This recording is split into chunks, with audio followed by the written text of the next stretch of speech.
আসসালামু আলাইকুম। বাইতুল মুকাদ্দাসকে ওরা দখল করতেছে, হাজার হাজার মুসলমানকে হত্যা করতেছে। এখন কি আল্লাহ ঘুম পাড়তেছে? আল্লাহ কেন বসে আছেন কোন তো? বসে থাকার কারণ হলো আল্লাহ তাআলা দুনিয়া থেকে একটা নবীকে চতুর্থ আসমানে নিয়ে গেছে। তার নাম হলো ঈসা আলাইহিস সালাম। ধরে কোন তার নাম কি? ঈসা আলাইহিস সালাম। প্রত্যেক দিন মাথার পাগড়ি বাঁধে, প্রত্যেক দিন। এ পাগড়ি বান্ধা মানে নামাজের জন্য না, এ পাগড়ি বাঁধে দুনিয়ার জুলুমকে অবসান করার জন্য, সৈনিক হিসাবে দুনিয়াতে আসার জন্য। ধরে কোন সুবহানাল্লাহ। আল্লাহ বলে, ঈসা একটু ধৈর্য ধর, একটু ধৈর্য ধর, সময় মতো তোকে পাঠানো হবে। যখন গোটা পৃথিবী চলে আসবে মুসলমানের পায়ের তলা।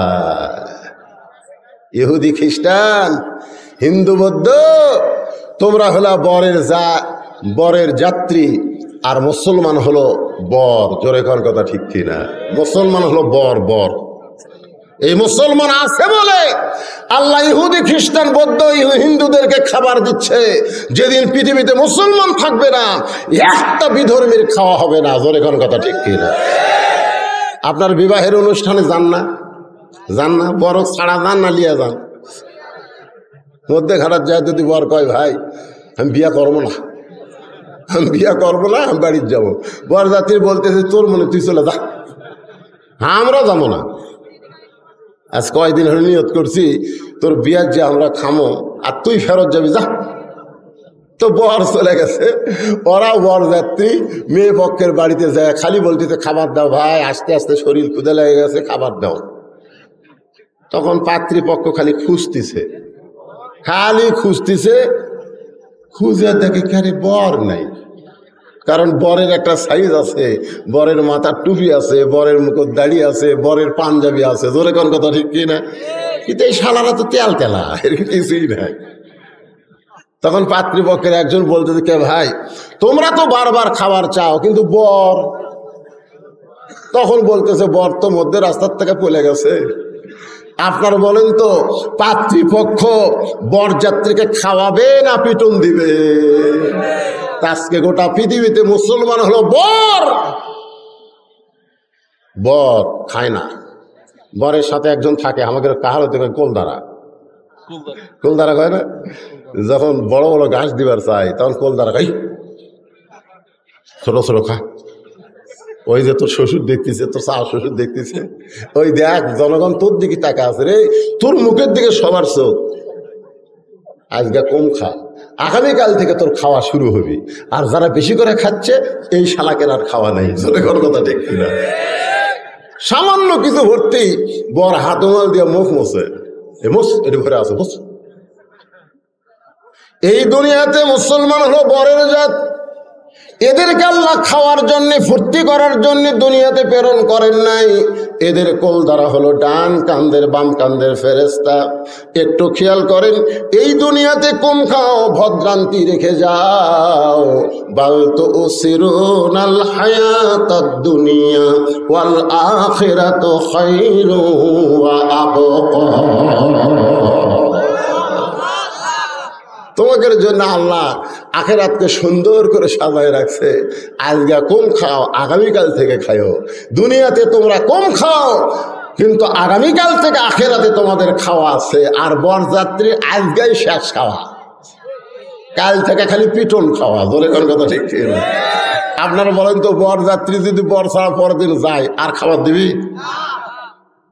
কিন্তু ইহুদি খ্রিস্টান এই শালারা বুঝবার পারতেছে না, এরা মুসলমান বরকে এরা হত্যা করতেছে। কিন্তু বরেরা যদি না থাকে, তোরকে খিলাবি করে আল্লাহর ঠেকা মনে নাই একটা বিধর্মীকে খাওয়ানো। জোরে কোন কথা ঠিক কিনা? বরের উসিলাই খাচ্ছে, অথচ বরকে চিনতেছে না। আজকে বাইতুল মুকাদ্দাসকে নিয়ে আপনাদের সামনে কিছু আলোচনা করা লাগবে, কারণ ওটাও মসজিদ। যে মসজিদে আমি বসেছিলাম এটাও মসজিদ। জোরে কোন কথা ঠিক কিনা? ওই মসজিদকে বাদ দিয়ে এই মসজিদের আলোচনা হবে না। এখন আসেন, আমরা আল্লাহর প্রশংসা করার কারণ হলো আল্লাহ আমাদেরকে বিশ্ব নবীর উম্মত হিসেবে কবুল করেছেন। যেই নবী আমার বাইতুল মুকাদ্দাসে যেই বাইতুল মুকাদ্দাসকে নিয়ে ইহুদিরা তামাশা খেলতেছে, ওই বাইতুল মুকাদ্দাস আমাদের নবী সমস্ত নবী রাসূলের ইমামতি করেছে। সুবহানাল্লাহ বলেন। এটা কোন রাতে? এটা লাইলাতুল মেরাজের রাতে। আল্লাহ রাসূল হচ্ছেন ইমাম আর সমস্ত নবী রাসূল হচ্ছে মুসল্লি। বাইতুল্লাহ কাবা ঘর, এই ঘরে সমস্ত নবী রাসূল নামাজ পড়ে নাই, কিন্তু বাইতুল মুকাদ্দাসে সমস্ত নবী রাসূল নামাজ পড়েছে। কাবার চাইতে বাইতুল মুকাদ্দাসের গুরুত্ব কম না, অনেক বেশি, অনেক বেশি। সেই বাইতুল মুকাদ্দাসে শিশু বাচ্চারা মাকে বলে, মা খাবার দাও। মা বলতেছে গুলি খা, যা গুলি খা। ছোট ছোট বাচ্চা, 4 বছর 5 বছর বাচ্চাকে মা বলতেছে ঢেল ডালিয়া যা, ঢেল একটা ঢেল যা, যা ওই যে ইহুদিরা হচ্ছে মেরে দে। তখন ছোট বাচ্চা বলতেছে, মা ওদের হাতে গুলি আছে, মা আমরা ঢেল মারলে ওরা যে গুলি করবে। বলে ওরা গুলি করলে তুই মরবি না, আল্লাহ তোকে জান্নাতের দরজা খুলে দিবি। ওয়ালা তাকুলু লিমান ইউকতালু ফি সাবিলিল্লাহি আমওয়াতুন বাল আহইয়াউ ওয়ালাকিন লা তাশউরুন।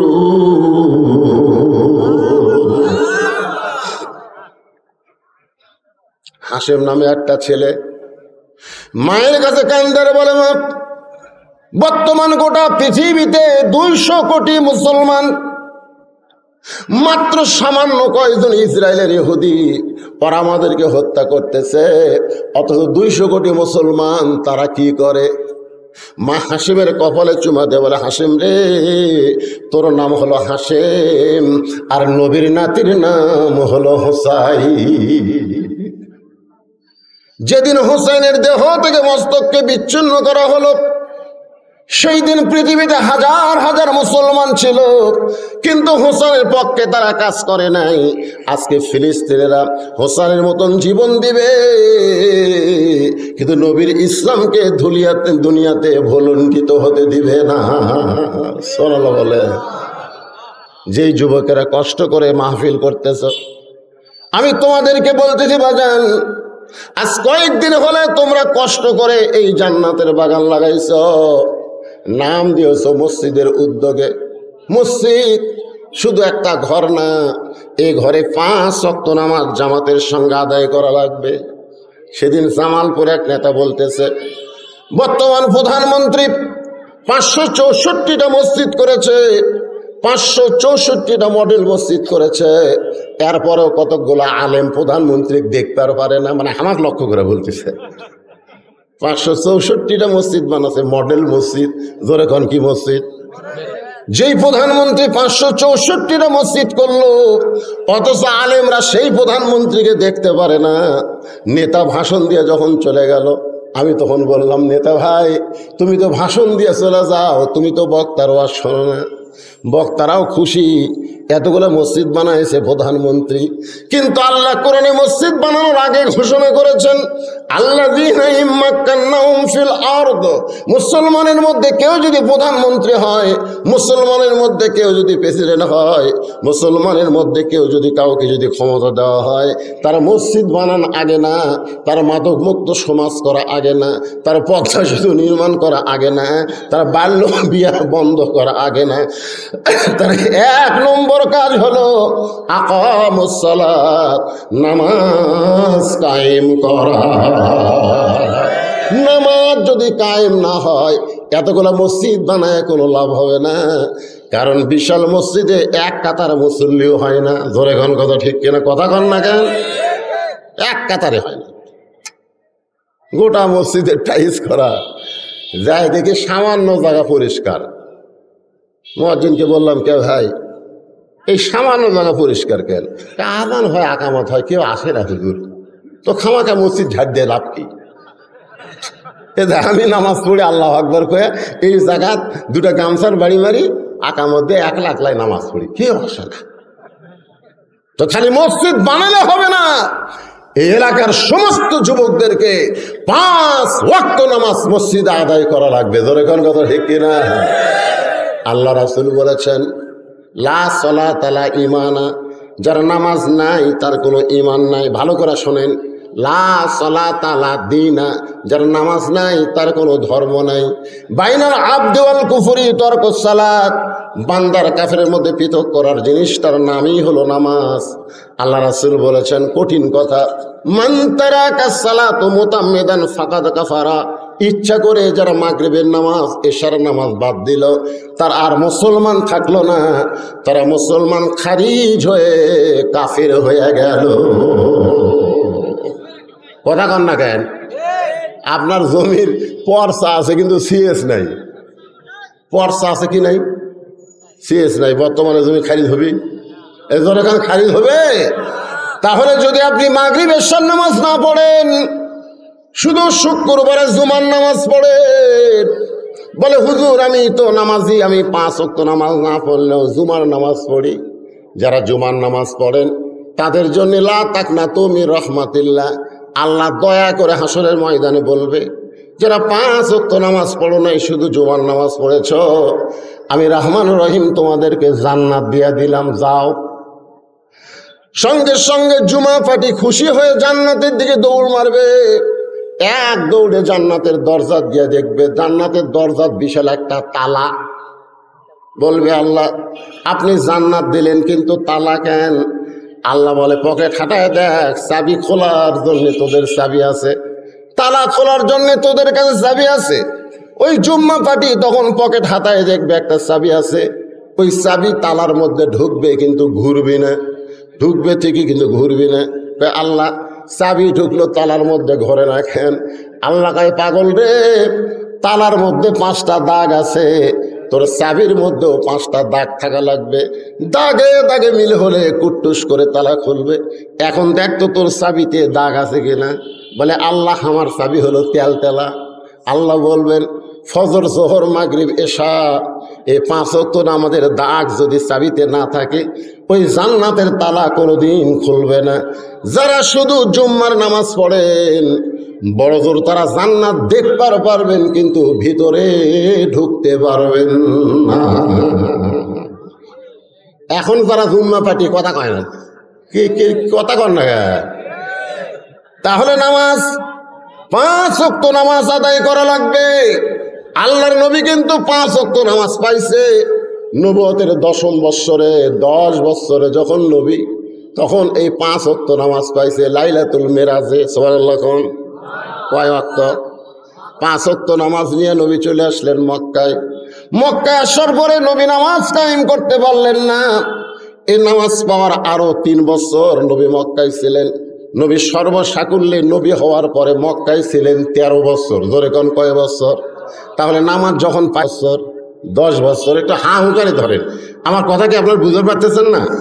তাহলে 10 বছর নামাজ পাইলেন, 13 বছর পর্যন্ত নবী মক্কায় থাকলেন, কিন্তু নামাজ কায়েম করতে পারলেন না। প্রকাশ্যে জামাতে নামাজ আদায় করতে পারতেছেন না।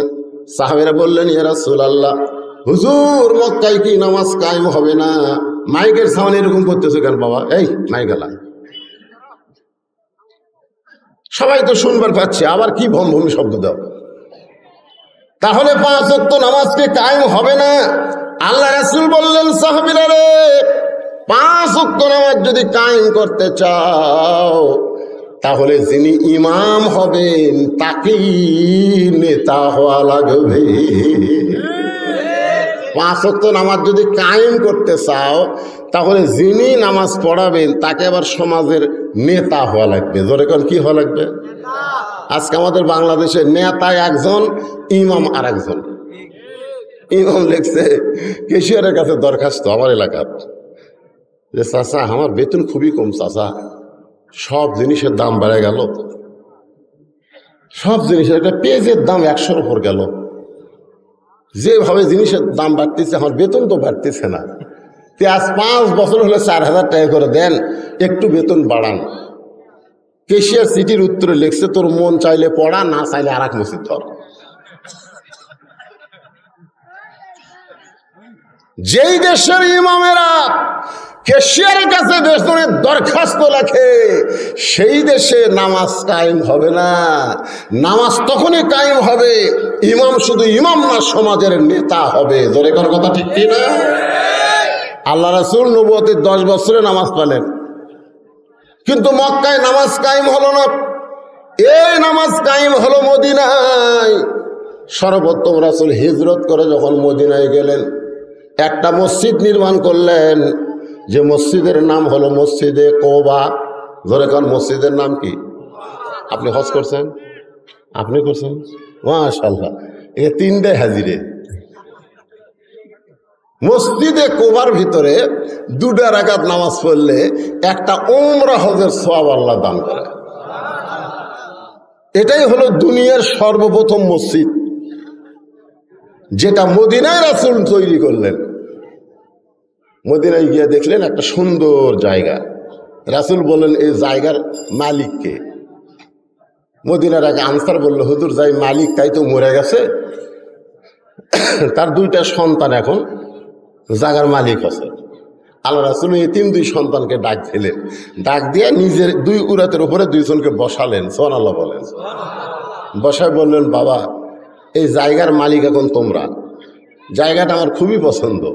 2 ছেলে আসমানের দিকে তাকায় বললেন, হুজুর, জায়গার মালিক তো আমরা না, জায়গার মালিক হচ্ছে আল্লাহ।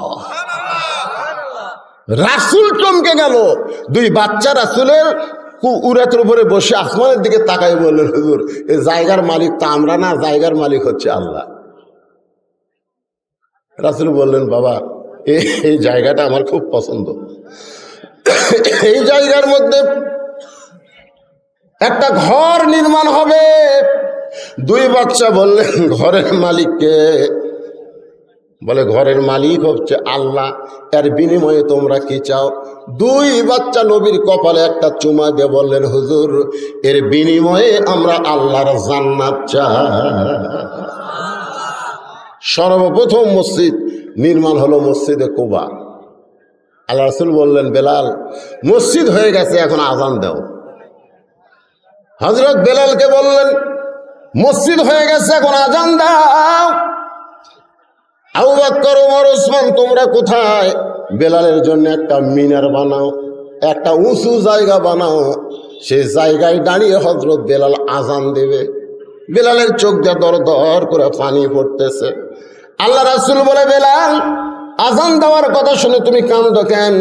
বেলাল বলে, রাসূলুল্লাহ, গোপনে একদিন লা ইলাহা ইল্লাল্লাহ জিকির করেছি, এই জিকির করার কারণে আমার জিবার মধ্যে ওরা পেরেক মারছে, সারা রাত বুকে পাথর চাপা দিয়ে রাখছে। আজকে এমন একটা পরিবেশ পাইলাম, যেই পরিবেশ আমি বেলাল মিনারে দাঁড়িয়ে আল্লাহু আকবার বলে আজান দিব। রাসূল বললেন, বেলাল রে, মক্কার পরিবেশ নাই, মদিনার পরিবেশে এখন নামাজ কায়েম হবে। আর যখনই নামাজ কায়েম হবে, সঙ্গে সঙ্গে আল্লাহ বললেন, ইন্নাস সালাতা তানহা আনিল ফাহশাই ওয়াল মুনকার। একমাত্র নামাজই পারে মানুষকে যাবতীয় খারাপি থেকে বাঁচায়া দিতে। সুবহানাল্লাহ বলেন না কেন? আপনারা বলেন তো, যে 6 বছরের বাচ্চাকে, 7 বছরের বাচ্চাকে রোজা রাখার কথা আছে, 7 বছরের বাচ্চাকে হজ করানোর কথা আছে, 7 বছরের বাচ্চাকে যাকাত দেওয়ার কথা আছে, কিন্তু 7 বছর বয়স থেকে নামাজের তালিম দেওয়ার কথা আছে। যেরকম আছে না? হ্যাঁ, 7 বছর থেকে তালিম দিবে, আর 10 বছর থেকে জোর করে ঘাড় ধরে এরকম ঘাড় ধরে মসজিদে নিয়ে দেবে। মসজিদে নিয়ে যায় নামাজ পড়াবা। তুমি যদি তোমার সন্তানকে একবার নামাজ ধরাতে পারো, ওই সন্তান কোনোদিন গাঁজা ধরবে না, ওই সন্তান কোনোদিন ফেন্সিডিল ধরবে না, ওই সন্তান কোনোদিন আর্জেন্টিনার পতাকা টাঙ্গাবে না, ওই সন্তান কোনোদিন ব্রাজিলের পতাকা টাঙ্গাবে না। যদি তুমি নামাজ ধরাবার পারো, ওই দুনিয়ার সমস্ত অন্যায় ছেড়ে দিবে। ধরে কোন কথা ঠিক কিনা? এই জন্যে 10 বছর থেকে ও যে পুচ্ছিগুলো ঘুরতেছে, ঘরে গেন, ঘোরার কারণ হলো নামাজ ধরাবার পারেননি। আজকে আমাদের যুবকেরা 4G 5G মোবাইল নিয়ে ঘুরতেছে, দরজা জানলা বন্ধ করে অশ্লীল ভিডিও দেখতেছে, আর সকালবেলা গল্প করতেছে, আজ যা দেখেছি ভাই। কেমনি দেখলি রে? ভাই দরজা জানলা বন্ধ করে দেখছি রে, কেউ দেখিনি। দুই কান্দের ফেরেশতা কয় শালা মরিয়া দেখ, কেউ দেখেছে কিনা? আমরা খুঁটি আসলো, এই দুই কান্দের দুই ফেরেশতা খুঁটি আসলো। উনি যখন দরজা জানলা বন্ধ করে দেখ খারাপ ছবি দেখছে, দুই ফেরেশতা কি ঘর থেকে বেড়াই আছে? কথা কন না কেন? আসিল না শুনে তোমার দুই কান্দে দুই মোহরি লিখিতেছেন ডায়েরি, দলিল দেখে রায় দিবে, টাকা পয়সার নাই কারবার। নামাজ কায়েম হয়ে গেল, নামাজ কায়েম হয়ে গেল মদিনায়। আল্লাহর নবী যখন আসরের নামাজ পড়াচ্ছেন, খুব খেয়াল করবেন, 5 ওয়াক্ত নামাজের মধ্যে একটা নামাজের নাম হলো আসরের নামাজ। জোরে কোন কোন নামাজ? এমন সময় আল্লাহ তাআলা ফেরেশতা জিবরাইলকে পাঠাইলেন, যাও জিবরাইল যাও, নবীর উপরে কোরআনের আয়াত নাজিল করো। নামাজ পড়া অবস্থায় নবীর উপরে আল্লাহ কোরআনের আয়াত নাজিল করলেন। নামাজ শেষ হয়ে গেলে রাসূল বললেন, সাহাবীরা তোমরা জানো আজকে নামাজের ভিতরেই আমার উপরে কোরআনের আয়াত নাজিল হয়েছে। সাহাবীরা বলে, হুজুর আমরা জানবো কেমনে? আপনি জানালে আমরা জানবো। সুবহানাল্লাহ। রাসূল বললেন যে আয়াতে কারিমা নাজিল হয়েছে, এই আয়াত কি তোমরা শুনতে চাও? সাহাবীরা বললেন, হুজুর শোনার জন্য ব্যাকুল হয়ে আছি, আপনি বলেন। রাসূল বললেন, শুধু শুনলে হবে না, সামিনা ওয়া তাআনা, শুনলে কিন্তু আমল করা লাগবে। সুবহানাল্লাহ বলেন, সুবহানাল্লাহ বলেন। খালি শুনলে হবে? আচ্ছা, আল্লাহ রাসূলের উপরে আসরের নামাজের সময় যে আয়াতটা নাজিল হয়েছে, এটা সাহাবীরা শুনবে। রাসূল বললেন শুধু শুনলে হবে না, এটা ধরা লাগবে। কি করা লাগবে? ধরা লাগবে।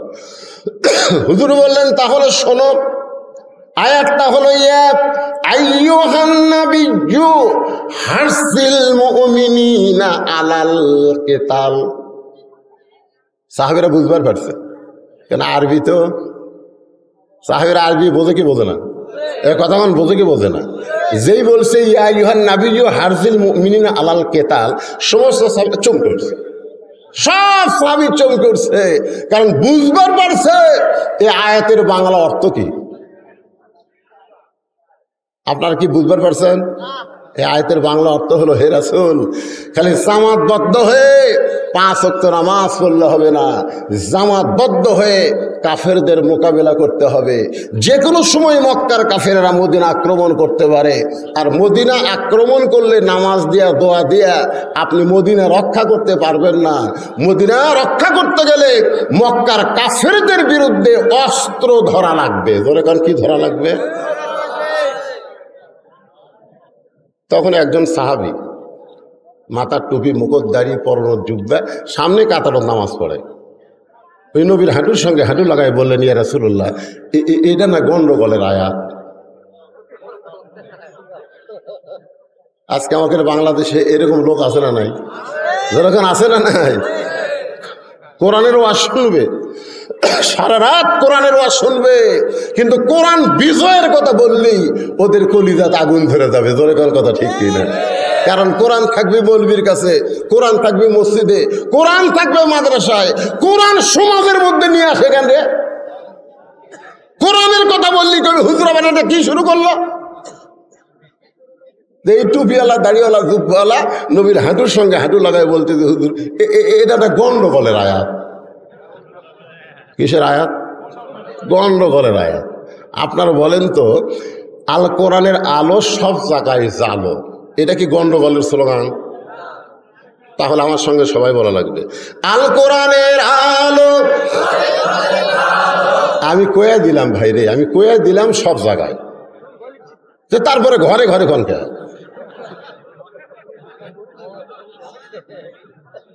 না, খালি ঘরের মধ্যে চললি হবি, বেড়া করা লাগবে না। আপনি ঘরের মধ্যে কোরআন শরীফ পড়লেন, পড়ে বের হয়ে দেখেন যে একটা বেপরদা মেয়ে মানুষ রাস্তায় ঘুরতেছে। এখন সেই বেপরদা মেয়ে মানুষ আপনার চোখের মধ্যে ঢুকে গেছে, চোখত ঢুকলে খালি চোখত থাকে, ওটা এই জায়গাটা আবার ঢুকে গেছে, মেমোরি হচ্ছে। এখন জোহরের নামাজ পড়বার যা নিয়োগ করতেছেন, ইলা জিহাদুল কাবাতে শরীফাত আল্লাহু আকবার, মুখ আছে কাবার দিকে, চোখ আছে সেজদার দিকে, আর মন খালি বলতেছে রাস্তা কি দেখলাম রে। তাহলে আল কোরআনের আলো শুধু ঘরের মধ্যে জ্বালালে হবে না, সব জায়গায় জ্বালাতে হবে।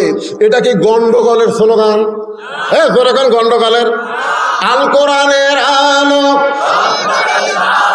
কোরআন হাদিস যেখানে, দুনিয়ার মুসলমান লিল্লাহে তাকবীর।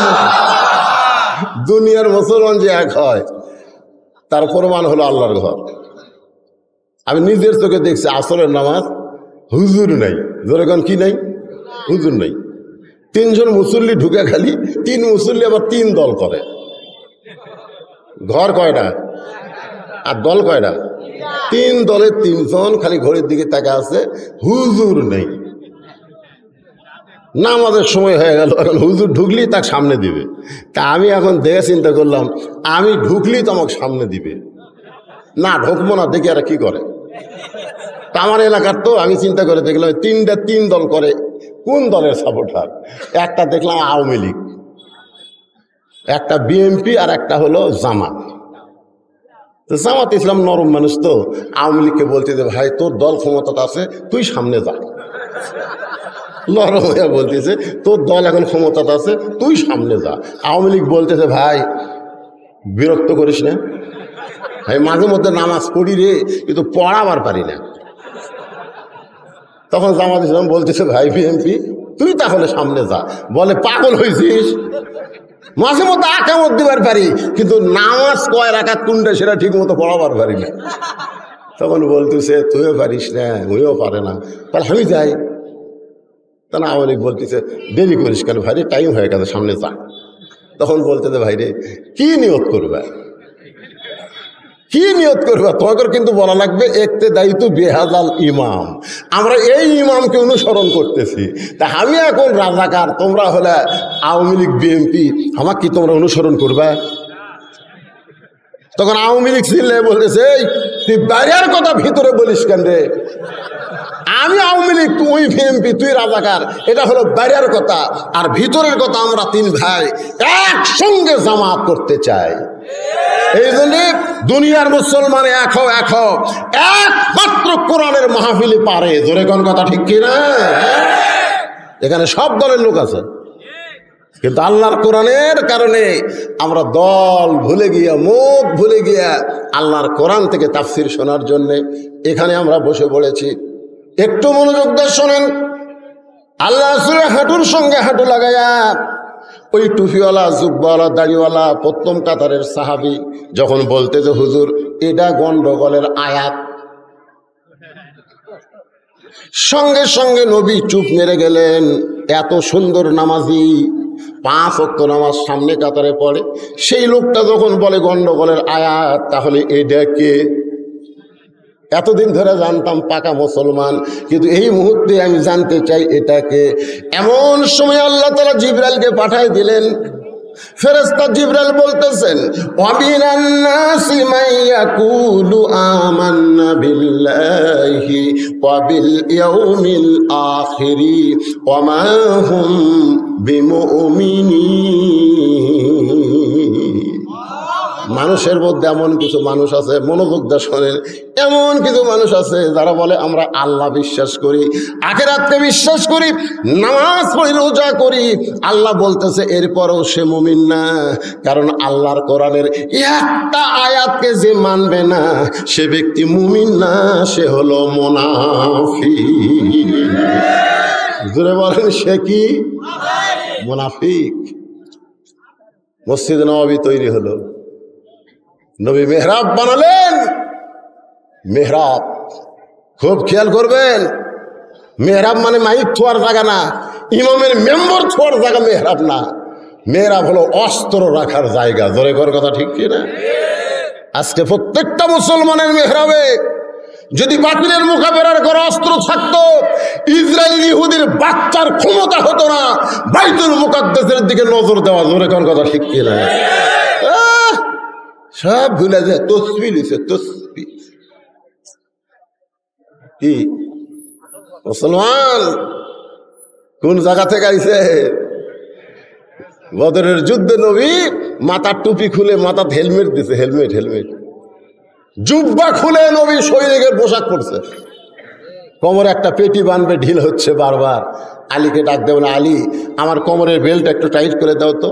আবু বকর বলে, হুজুর আপনি আল্লাহর নবী, আপনার কোমরের বেলে এত টাইট হওয়া লাগবে কেন? রাসূল বললেন, আমি আল্লাহর নবী, কিন্তু আজকে বদরের যুদ্ধে আমি হচ্ছে আল্লাহর সেনাপতি। জোরে কোন সুবহানাল্লাহ। কি মনে করছেন যে নবীর প্রতি দরুদ পড়ে জান্নাতে যাবেন, নবীর সুপারিশ নেবেন? আর সেই নবী বাতিলের বিরুদ্ধে লড়াই করেছে, সেই নবী উহুদের ময়দানে দান দান শহীদ করেছে, আর সেই নবীর উম্মতেরা আজকে বাতিলের সঙ্গে আপোষ করে জান্নাতে যাবার চায়। জান্নাত তোমার মামার বাড়ি না। ধরে কোন কথা ঠিক কিনা? একটু মনোযোগ দিবেন। এই মসজিদের মধ্যে 5 ওয়াক্ত নামাজ কায়েম হয়েছে। নবী হচ্ছেন মক্কার প্রেসিডেন্ট। ছোট্ট করে আপনাদের বলি, আসরের নামাজের ইমামতি করবেন নবী। মনে আছে না ভুলে গেছেন? কোন নামাজ? আসরের নামাজ। হযরত বেলাল আকামত দিচ্ছে, নবী আবার মেহরাবের মধ্যে ঢুকতেছে।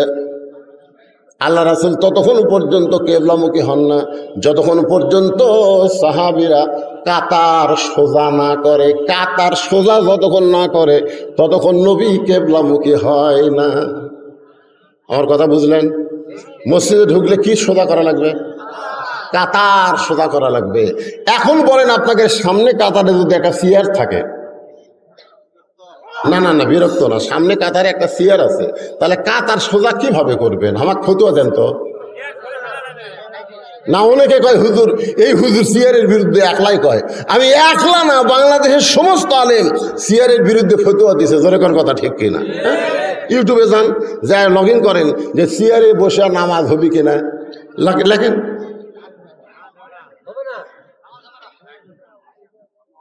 পায়ের গোড়ালির সঙ্গে গোড়ালি মিল করা লাগবে। যে বেটা সিয়ারে বসছে আর পায়ের গোড়ালি কুটে গেছে। আমাকে একজন বলতে, হুজুর সিয়ারে কি নামাজ হবে না? আমি হবে, হবে, চেয়ারে নামাজ হবে, বাড়িতে হবে। তুমি অসুস্থ, তোমার ঠ্যাং ভাঙ্গিছে, তোমার মাজা ভাঙ্গা, তুমি বাড়ির নামাজ পড়ো। লা ইউকাল্লিফুল্লাহু নাফসান ইল্লা উসআহা। আল্লাহ তোমাকে এমন কিছু কঠিন করে দেয়নি যে তুমি বসতে পারবা না, দাঁড়াবার পারবা না, তারপরেও তোমাকে জামাত করা লাগবে, এই কথা আল্লাহ কয়নি। যতদিন পর্যন্ত দাঁড়ায় নামাজ পড়তে না পারবা, বাড়ির চেয়ারত পড়ো, কিন্তু মসজিদে আসলে তোমাকে কাতার সোজা করা লাগবে। ধরে করেন কি সোজা? কাতার সোজা। যতক্ষণ কাতার সোজা হয়নি ততক্ষণ নবী কেবলামুখী হয়নি। সুবহানাল্লাহ।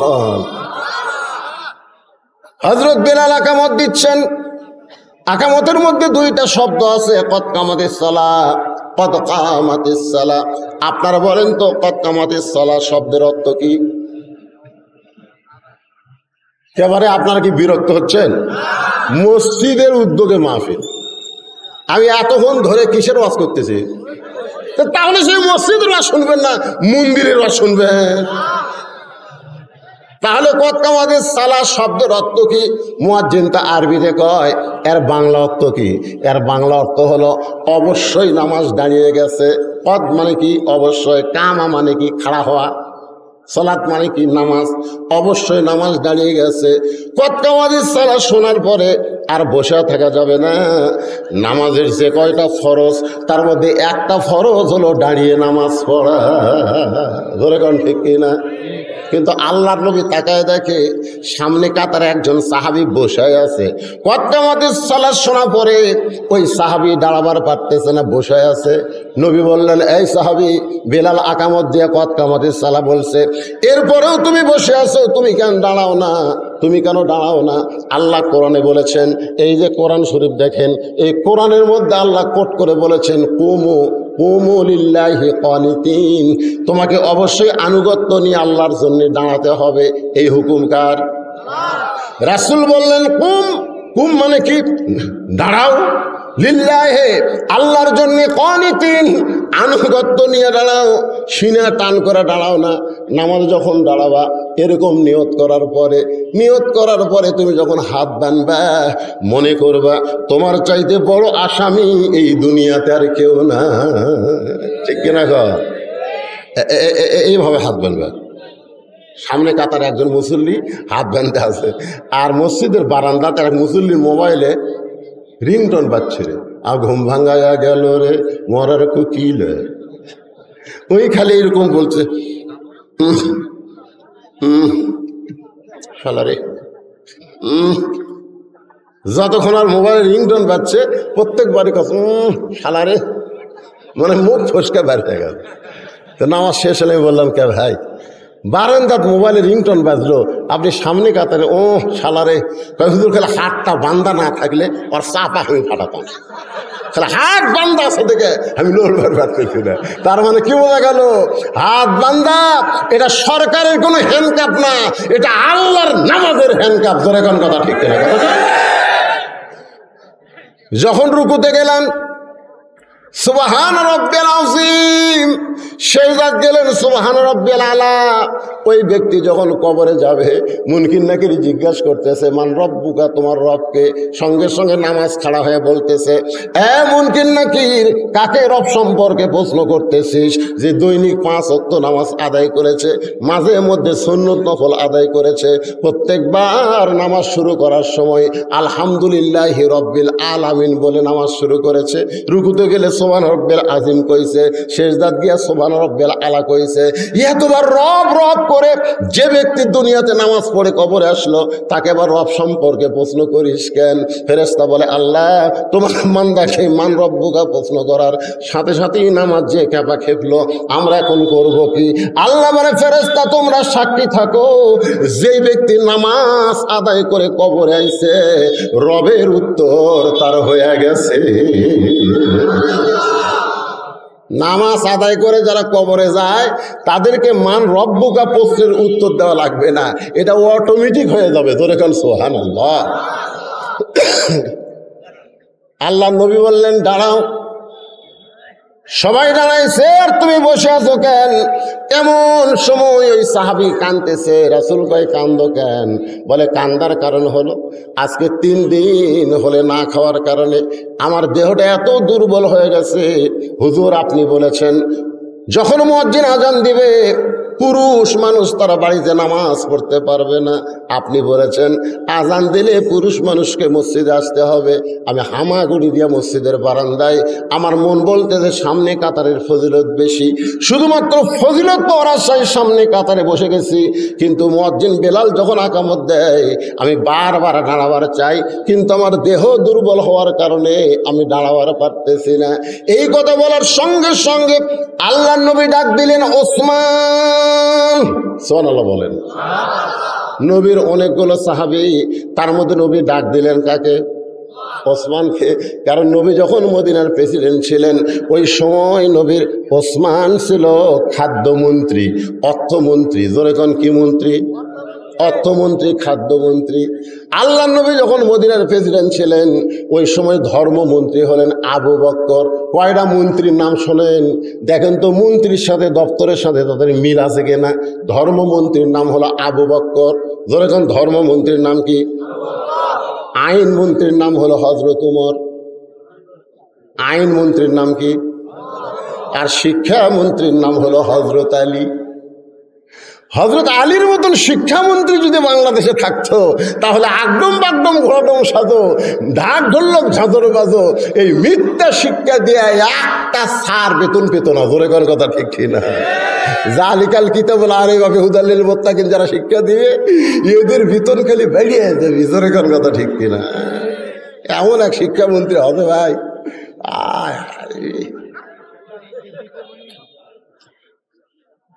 রে 90% মুসলমানের দেশে কোরআনের মাদ্রাসা ভিক্ষা করা লাগবে কে রে? প্রাইমারির মাস্টার খালি মোসর তাও দেয় কি ভাই? তাও দেন কেন? আরবি পড়ান না কেন? আর আমরা আইরে আইটিয়ে লাউ ভরা দিয়ে লাল গেল বল মাসে তাই না দেখে ভোদর নাচে।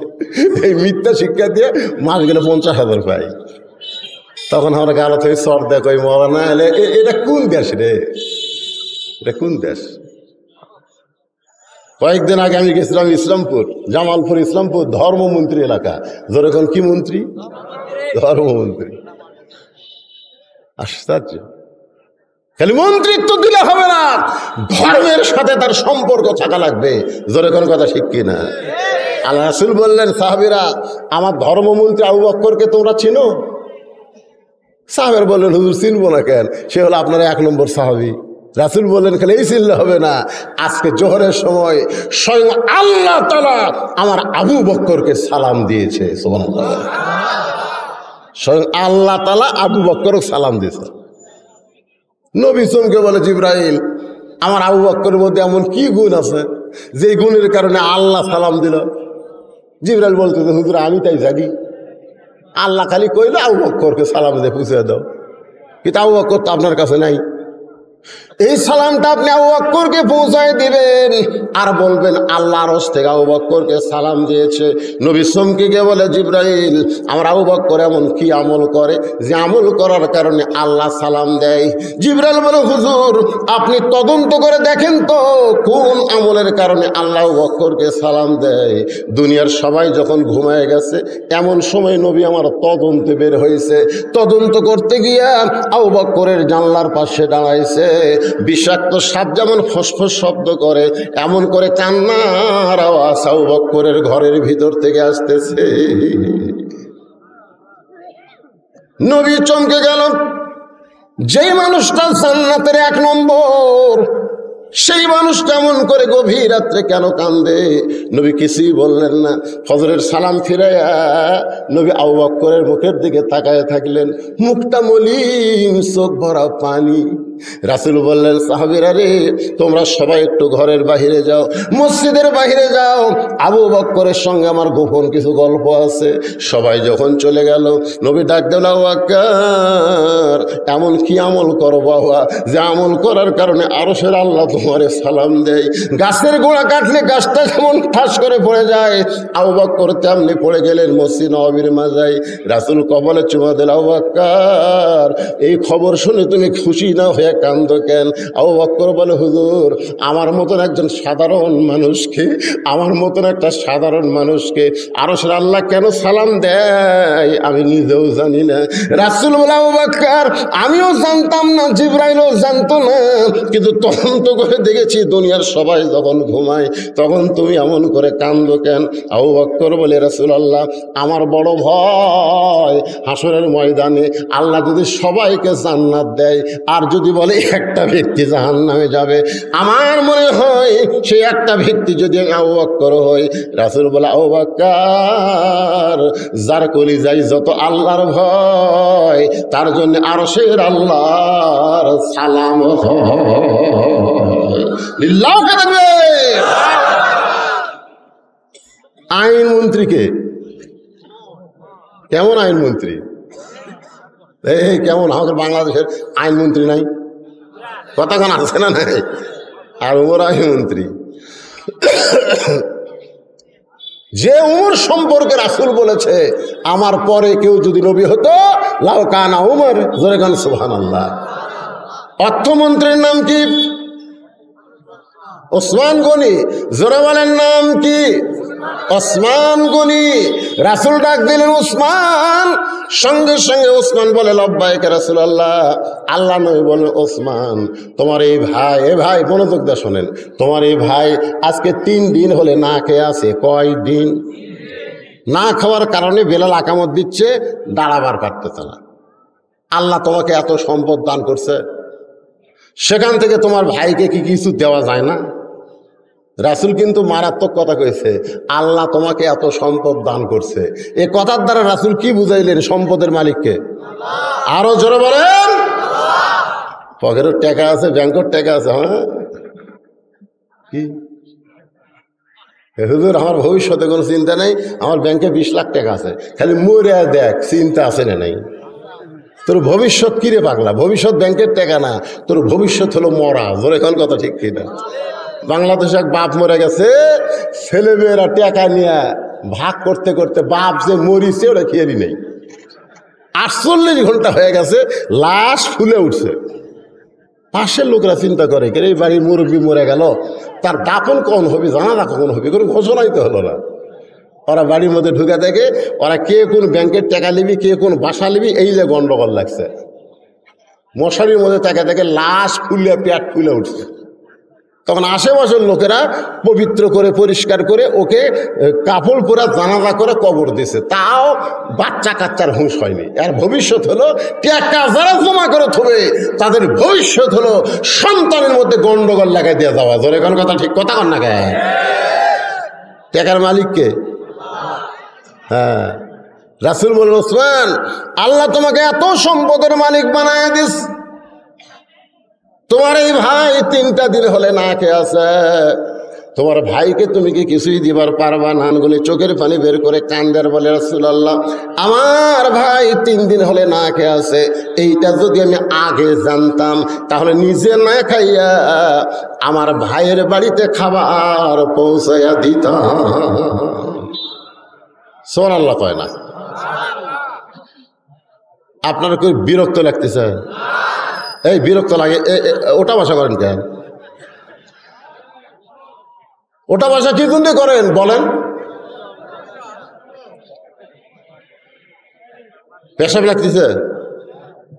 আল্লাহর কোরআনের মহব্বতে কিছুটা সময় পেশাবকে কন্ট্রোল করেন, সারা জীবনের জন্য আল্লাহ পেশাব কন্ট্রোল করে দিবে। কারণ এইটা তুইয়া মুইয়া কোনো কিতাব না ভাই, এই কিতাবে আল্লাহ বলেছেন ওয়ানুনাজ্জিলু মিনাল কোরআন মা হুয়া শিফা। কোরআনকে ইজ্জত করো, পেশাব লাগার পরে ওঠো না, কোরআন নামক ঔষধ দিয়ে পেশাব জাতীয় তোমার সব ব্যারাম আল্লাহ ভালো করে দিবে। মা আচ্ছা আমার কাছে, হুজুর আমার বেটার বউ খালি কান্দে, দেখেন তো কোনো তাবিজ আছে কিনা। আমি কই কে রে, বেটার বউ কান্দে, কি তাবিজ দেবো? আমি কইলে আপনার ছেলে আমার কাছে পাঠা দিবে। তোর ছেলে আমার কাছে আসলে আছে, এই তোর বেটা তোর বউ বলে কান্দে, তোর মা আমার কাছে তাবিজ চাই। হুজুর আমি তো ঠিক মতো পারি না। পারিস না, তাবিজ থেকে একাধারছে উঠে বসে আবার যায় আবার আসে, এর যে বলগুলা ওভার ডিউটি মারবি। জোরে কোন কথা, ঠিক কিনা? মরদ গুলা সব মরদ। সরকার দিছে 22 বছর বয়সের পর বিয়ে করো, একটার বউ থাকবি না, কারণ 22-এর আগে সব শেষ করছে। এই যে রাস্তা ঘোরাঘুরি করতেছে, আর মরদ মরদ হলে রাস্তা ঘুরবি, খালি মিস কল মারতেছে। মিস কল মারা লাভ কি রে? সারা জীবন কছে তুমি ছড়া আমার এক রাত মনে বছর গেল, তুমি আমার জীবন বিয়ে করে যে ঘরে যাচ্ছে আর হয় না, আর হয় না কেন? কোরআনের মাহফিলের সাথে বেয়াদবি করেন না বাজান, বেয়াদবি করেন না। এটা এমন একটা কিতাব যে কোরআন সম্পর্কে আল্লাহ নিজেই বললেন ওয়ানুনাজ্জিলু মিনাল কুরআনি মা হুয়া শিফাউ ওয়া রাহমাতুল লিল মুমিনিন। মুমিনিন, মুমিনিন বলছে, যদি বলতো ও রাহমাতুল লিল আলামিন, আলামিন বলে নাই, মুমিনিন শুধুমাত্র আমাদেরকে লক্ষ্য করে আল্লাহ বলেছেন। যারা কোরআনের ওয়াজ শুনতেছে একটু মনোযোগ দিয়ে শোনো। ওসমান গনি চোখের পানি বের করে বলে ইয়া রাসূলুল্লাহ, আমার ভাইটা 3 দিন হলে না খেয়ে আছে, এটা যদি আমি আগে জানতাম নিজে না খাইয়া আমার ভাইয়ের বাড়িতে খাবার পৌঁছাইতাম। অর্থমন্ত্রী বলতেছে নিজে না খাইয়া আমার ভাইয়ের বাড়িতে খাবার পৌঁছাইতাম। আজকে যদি এমন অর্থমন্ত্রী বাংলাদেশে থাকতো, হঠাৎ পেঁয়াজের দাম 130 টাকা হইতো না। ধরে কোন কথা, ঠিক কি না? আজকে এমন অর্থমন্ত্রী যদি 90% মুসলমানের দেশে থাকতো, তাহলে বাজার সিন্ডিকেটে ভরপুর হইতো না। আজকে গরিব মানুষরা বড় অসহায় হয়ে গেছে। এত বড় অসহায় গরিবরা, আমার এলাকার মানুষের মুখের দিকে তাকানো যায় না। এখনো বলেন তো যে ওসমান গনি যে বলল আমার ভাই 3 দিন হলে না খেয়ে আছে, এটা আগে জানলে আমি নিজে না খাইয়া আমার ভাইয়ের বাড়িতে খাবার পৌঁছায় দিতাম। আপনি বলেন তো ওসমান গনি ঠিক কইছে না মিথ্যা কইছে? সবাই বলা রাখবে, ঠিক না মিথ্যা? কেমনে ঠিক? দেখেন একটা হাদিস শোনেন। নবীর কাছে এক সাহাবী এসে বলতেছে ইয়া রাসূলুল্লাহ, হুজুর আমি ক্ষুধার জ্বালায় বড় কষ্টে আছি, ক্ষুধার জ্বালায় বড় কষ্টে আছি। সঙ্গে সঙ্গে নবী এরকম জুব্বা তুললেন, আমার দিকে দেখেন, এরকম জুব্বা তুলছে। সাহাবী তাকায় দেখে নবী ক্ষুধার জ্বালায় পেটে পাথর বান্ধা বসে আছে। সাহাবী কয় কে রে, আমি তো আর কি ক্ষুধার্ত রে, নবী না আমার চাইতে বেশি ক্ষুধার্ত। হুজুর মাফ করেন, বুঝতে পারিনি হুজুর, আমি ক্ষুদা কিন্তু পেটত এখনো পাথর বান্ধিনি, আর আপনি পাথর বান্ধে বসে আছেন, আপনার কাছে চাওয়াটাই আমার ভুল হয়ে গেছে। এই বলে যখন সাহাবী যাচ্ছে, নবী ডাক দিয়ে বললেন, তুমি জানো আল্লাহ কোরআনে বলেছে আম্মা সাইলা ফালা তানহার, সাইলকারীকে ফিরানো যাবে না, এটা তুমি জানো? বলে হে জানি। তা আমার কাছে তুমি চাইছো, আর তোমাকে কিছু না দিয়ে আমি ফেরত দিব? সাহাবী বলে, হুজুর আপনি কি দিবেন, আপনি তো না খেয়ে আছেন। আল্লাহ নবী ডাক দিলেন, আলী। আলী হচ্ছে কি মন্ত্রী? খাদ্যমন্ত্রী। এখনই ভুলে গেলে হবি করে, ইসলামের গোড়া যদি ভুলে যান ইসলাম বুঝবেন কি? হযরত আলী হলেন শিক্ষামন্ত্রী। জোরে গান কি মন্ত্রী? আলী। প্রেসিডেন্ট ডাকতেছে, লব্বাইক ইয়া রাসূলুল্লাহ। এই তোর এই ভাই আস 2-3 দিন না খাই আসা। আলী বলতেছে, হুজুর কয়দিন ধরে খাইনি? 2 দিন। দেখেন আমি 3 দিন হলে খাইনি, আমার হাসান হোসাইন খুদার জালে কান দিচ্ছে, তা আমার ডাকা কাম হবে? রাসূল কয়, পাগলা তোকে দেওয়ার জন্য ডাকিনি রে, তুই যে শিক্ষামন্ত্রী, এই জন্য তোকে অর্থমন্ত্রীর কাছে একটা চিঠি লেখার জন্য ডাকছি। শিক্ষামন্ত্রী চিঠি লিখবো অর্থমন্ত্রীর কাছে, চিঠির মধ্যে লেখো 2000 টাকা ওসমান গনি যেন গরিবকে দিয়ে দেয়, আর চিঠির নিচে আমার নামটা লেখা দিও। এখন আপনারা বলবেন, হুজুর নবী কি লিখতে পারে না? না, নবী লেখা পারদর্শী না। হযরত আলী চিঠি লিখলেন ওসমান গনির কাছে, নিচে লিখলেন আল্লাহর নবীর নাম। এবার গরিব সাহাবী খুশি হয়ে, কারণ চিঠির মধ্যে অঙ্ক দিছে 2000, 1 বছর আর অভাব থাকবে না, সেই সময়ে 2000। গরিব সাহাবী চিঠি নিয়ে ওসমান গনির দরবারে গেছে। ওসমান গনির দরবারে গিয়ে দেখে ওসমান গনি কেশিয়ারের সাথে ঝগড়া করতেছে। কেশিয়ার ফেরে, 4 আনা কোথায় গেল? 4 আনা এই কি হিসাব করিস সারাদিন ধরে? 4 আনা হিসাব নাই জানিস না? ওসমান গনি যখন 4 আনার জন্য কেশিয়ারে ধরছে, গরিব খালি চিঠির দিকে দেখে আর চিন্তা করে, কোটি 4 আনা আর কোটি 2000। নবীর কাছে গিয়ে বলতেছি, ইয়া রাসূলুল্লাহ, হুজুর আপনি দিবার পারেননি ভালো কথা, কিন্তু এমন এক কিরপনের কাছে আমারে পাঠাছেন যে 4 আনার জন্য কেশিয়ার 4 আনা, ওই 2000 টাকা আমাকে দিবে? আল্লাহ রাসূল বলে, তুমি চিঠি দেখাছো? আমি তো পরিবেশে ফেলাম না, আবার যাও। নবীর কথা মতো আবার গিয়া দেখে কেশিয়ারের কপালে ঘেমে ঘাম টপ টপ করে পড়তেছে, আর ওসমান গনি কিছুক্ষণ পরে বলতেছে, 4 আনার হিসাব দে, 4 আনার হিসাব না দিলে তো ছাড়বো না। 1 ঘন্টা হয়ে যায়, 1 ঘন্টা হয়ে যায় যে ওসমান 4 আনার জন্য কেশিয়ারকে ছাড়ে না। সে ওসমান কোনোদিন 2000 টাকা দান করবে না। আবার যদি নবীর কাছে যায়, নবী ধমক দিয়ে আবার পাঠায় দিবে। না খাইয়া বসে থাকা যায়, কিন্তু না খাইয়া ঘোরা যায়। না খাইয়া এক জায়গায় বসে থাকা যায়, কিন্তু ঘোরা।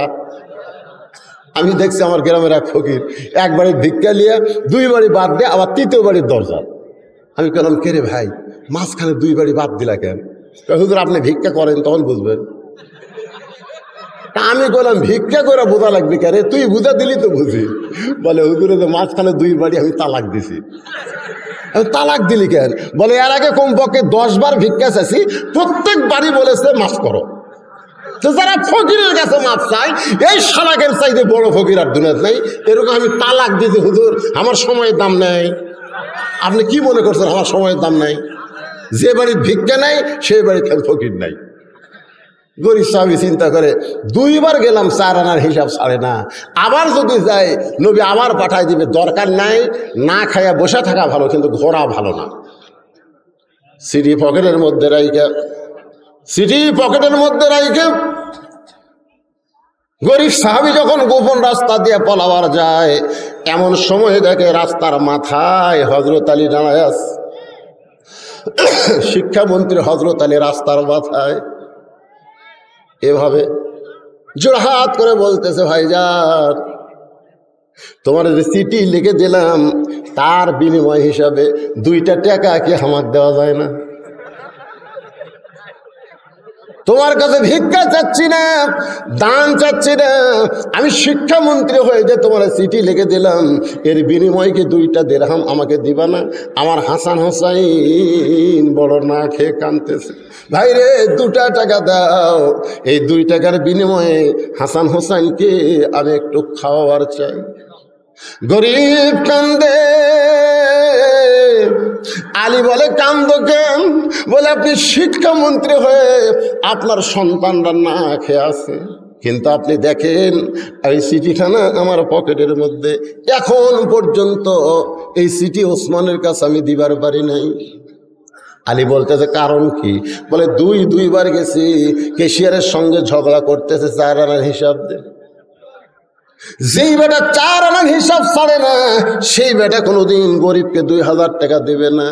আলী ধমক দিয়ে বলে পাগল, এই চিঠি আল্লাহর রাসূল লিখেছে, আলী লিখেছে তা কিন্তু না, কারণ নবী যা কিছু করে নিজেই করে না, নবী করে আমার আল্লাহর ইশারা।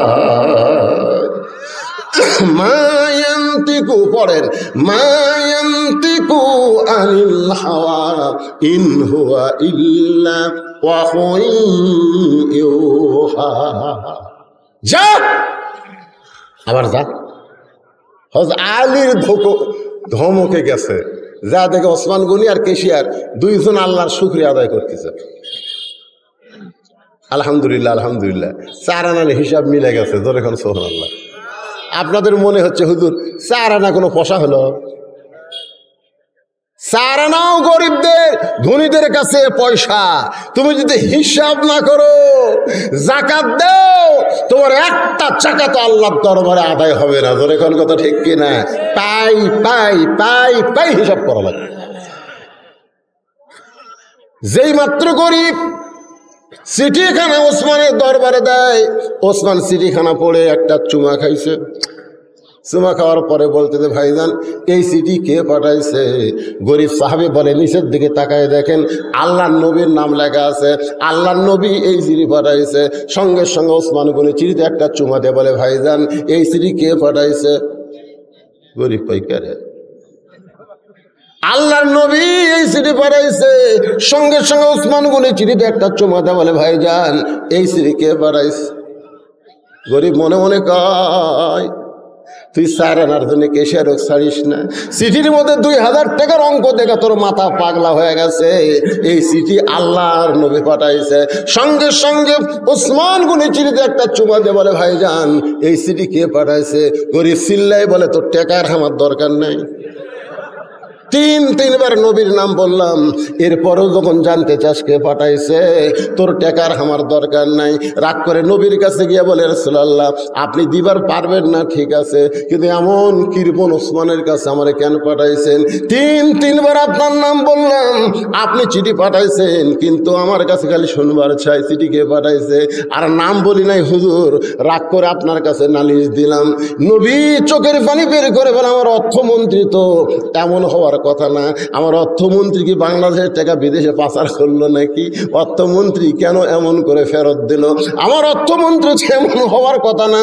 এই কথা নবী যখন চিন্তা করে, এমন সময় দরজায় তাকায় দেখে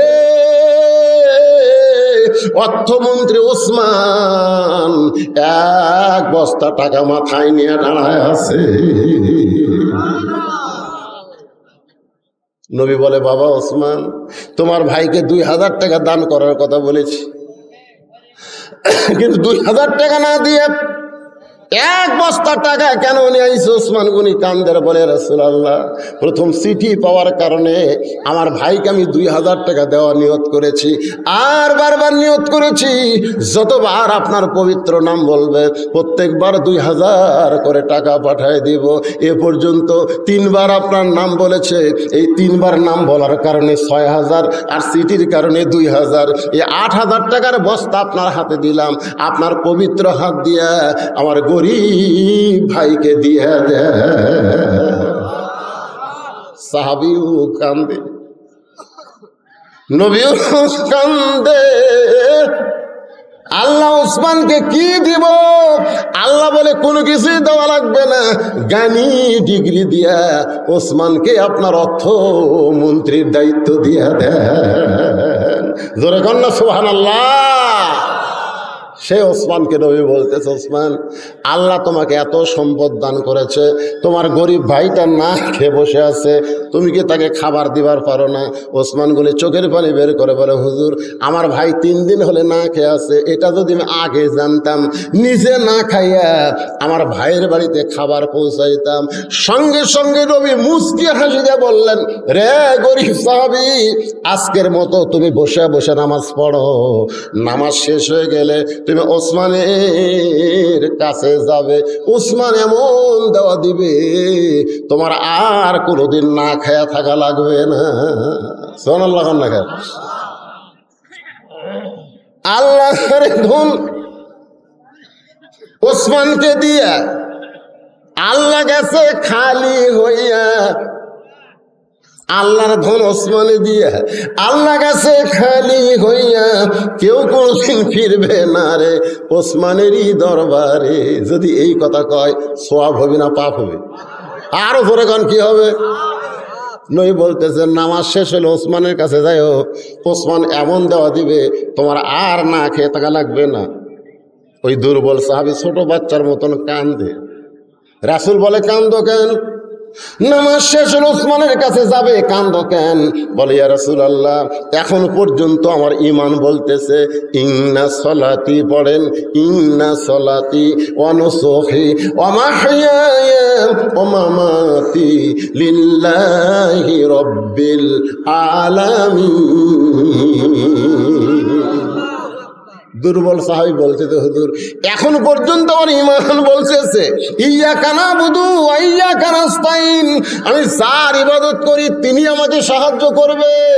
এখন পর্যন্ত আমার ঈমান বলতেছে যার নামাজ পড়ি তিনি আমাকে সাহায্য করবে।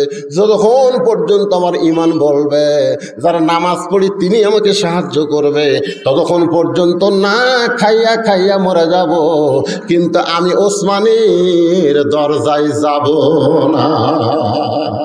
লিল্লাহে তাকবীর। আপনারা বলেন তো, এই যে দুর্বল সাহাবীর এই ঈমান পাকা করেছে কোন ইবাদত? কথা কয় না, কোন ইবাদত? নামাজ। এখন পর্যন্ত ইয়্যাকা না'বুদু ওয়া ইয়্যাকা নাস্তাইন, কার ইবাদত করি?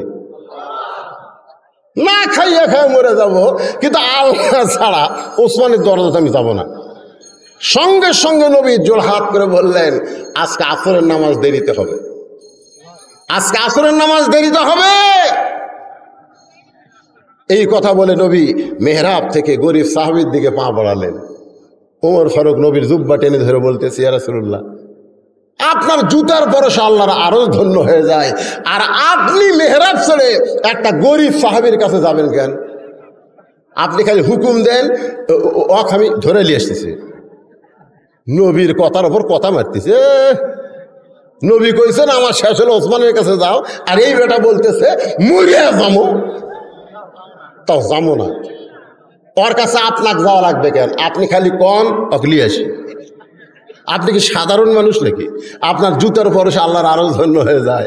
নবী তখন বলেন, ওমর সাবধান হয়ে যাও, যে 2 চোখ দিয়ে তাকে তুমি দুর্বল দেখতেছ, সে 2 চোখ বন্ধ করো, 2 চোখ বন্ধ করো। 2 চোখ চোখ না, মুসলমানের আর একটা চোখ থাকা লাগবে। জোরে কোন কথা ঠিক কি না? 2 চোখ দিয়ে দেখে, এটা কার বাড়ি রে, এটা কার বউ রে, এটা কার বেটি রে। এই 2 চোখ আপনাকে জাহান্নামে নিয়ে যাবে। লিজে তো টিনের বাড়ি থাকেন, তো 10 তলা জেঙ্গে দেখেন, কার রে কি 10 তলা তুই শান্তিতে আছে? আপনি টিনের বাড়ি ঘুম পড়েন, আপনি অশান্তিতে আছে? আপনি একদিন সময় করে 10 তলা বিল্ডিং এর মালিকের কাছে যাবেন, যা বলুন, ভাই 10 তলা থাকেন, এসি রুম, খবর কি? ঘুম হয় না ভাই, ঘুম হয় না, ঘুম হয় না কেন? বেটি একটা হেনালার সাথে প্রেম করতেছে, বেটা আমার হিরোইন খাই ভাই, আমার বউ মাঝে মধ্যে ওভার ডিউটি করে, তিন আলা বাড়ি করতে গেলে মরদ তো হারিয়ে, বেটার দিকে তাকালি বেটা বসে, বেটির দিকে তাকালি বেটি ঘরের মধ্যে যায়, আর বউ খাবি চা কইতে, আর 10 তলা থাকে লাভ কিরে, 3 তলা ঘরের মধ্যে।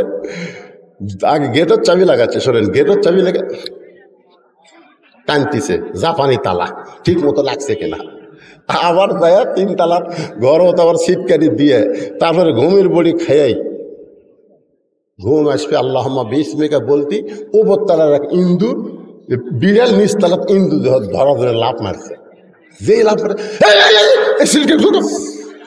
বউরা কি হয়েছে, এ চোরাইছে রে, চোরাইছে রে, চোরাইছে। নিচে তাকা দেখে বিলে ইন্দুর খাচ্ছে। হায় রে, ঘুম নাই রে, মন খারাপ করা গেটের কাছে যায়, দেখে এক ভুটভুটি আলার তেল ঘুরে গেছে, ওই ধনী মানুষের গেটে ওই ভুটভুটি থুয়া, অয়েল টয়েল কিছু নেই,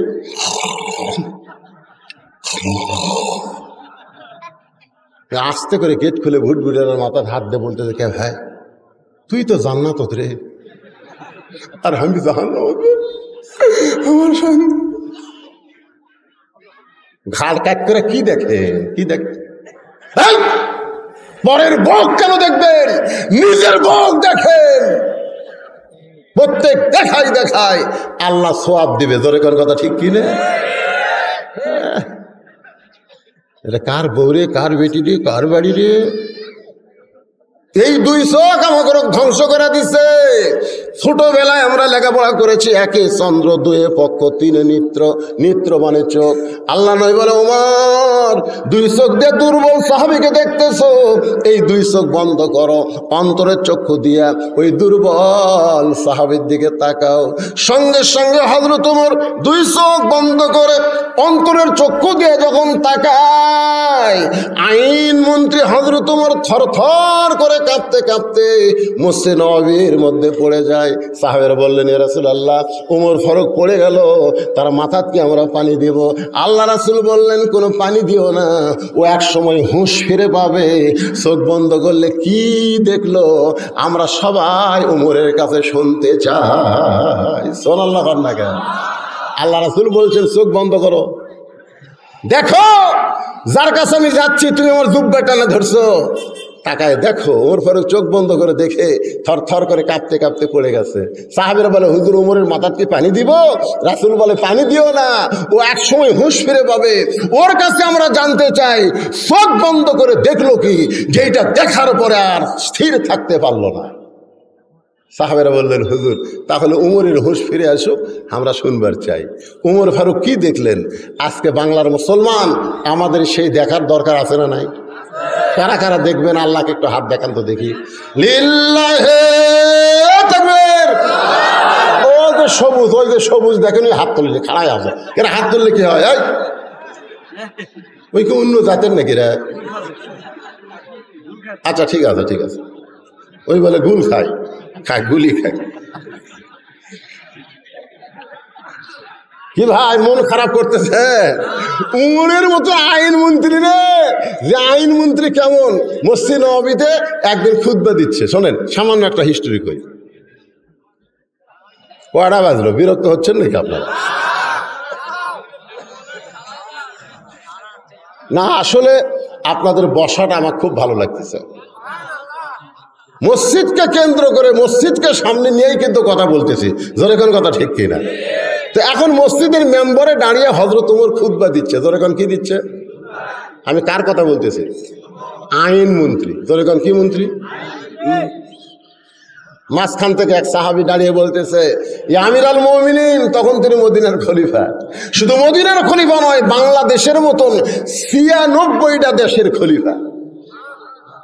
এক সময় রাসূলের আইনমন্ত্রী, এখন হয়ে গেছে অর্ধ পৃথিবীর খলিফা। আইনমন্ত্রী কাক কয়? ভিতরে আইন ডাকি সেটা বলার জন্য। হুজুর আপনার খুতবা আমরা শুনবো না। ওমর ফারুক বললেন, আমার দোষ কি? বলে, দোষ হলো আমাদেরকে খাটো পাঞ্জাবি দিয়ে আপনি লম্বা জুব্বা পরে খুতবা পড়েন। যতক্ষণ পর্যন্ত লম্বা জুব্বার কাহিনী না বলবেন আমরা খুতবা শুনবো না। ওটা কি এমপি?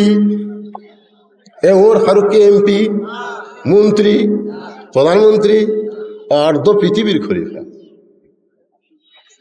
ওমরের চোখ দিয়ে দর দর করে পানি পড়তেছে। এমন সময় আব্দুল্লাহ ইবনে ওমর বাবার পাশে দাঁড়ায় বলতেছে, রে নবীর সাহাবীরা, খাটো পাঞ্জাবি হলেও তো তোমরা নতুন কাপড় পরেছ, আমার দিকে তাকায় দেখো, আমার পরনে নতুন কোনো কাপড় নাই। সমস্ত সাহেব আব্দুল্লাহ, আজকে জুমার দিনে নতুন কাপড় না পরে তুমি পুরাতন কাপড় পরলা কেন?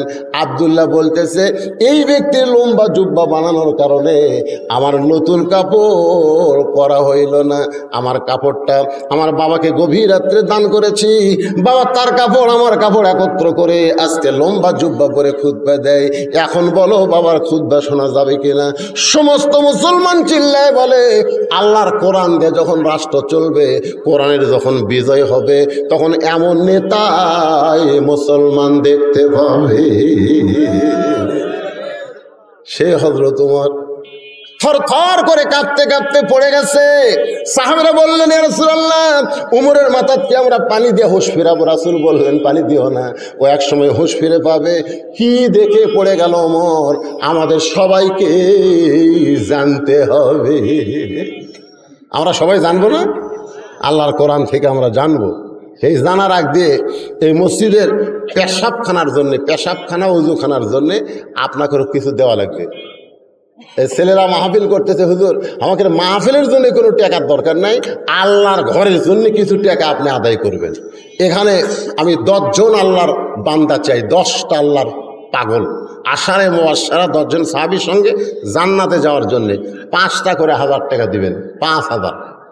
এমন কোন আল্লাহর পাগল আছে হুজুর, আমি আল্লাহর ঘরের ওযুখানার জন্য, যে ওযু না করলে নামাজই হবি না, সে ওযুখানার জন্য আমি 5টা 1000 টাকা আল্লাহর রাস্তে দান করলাম। 5000 টাকা এতগুলো মানুষের মধ্যে। হ্যাঁ, আপনি 5000 দিলে হবে, এর কি কাজ আছে? আপনি একটু বাড়ান। আচ্ছা, 5000 নিয়ে যাচ্ছে।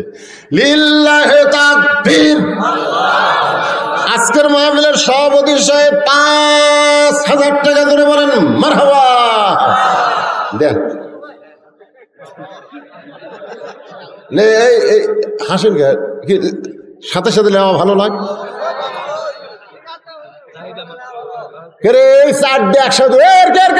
কি হয় রে?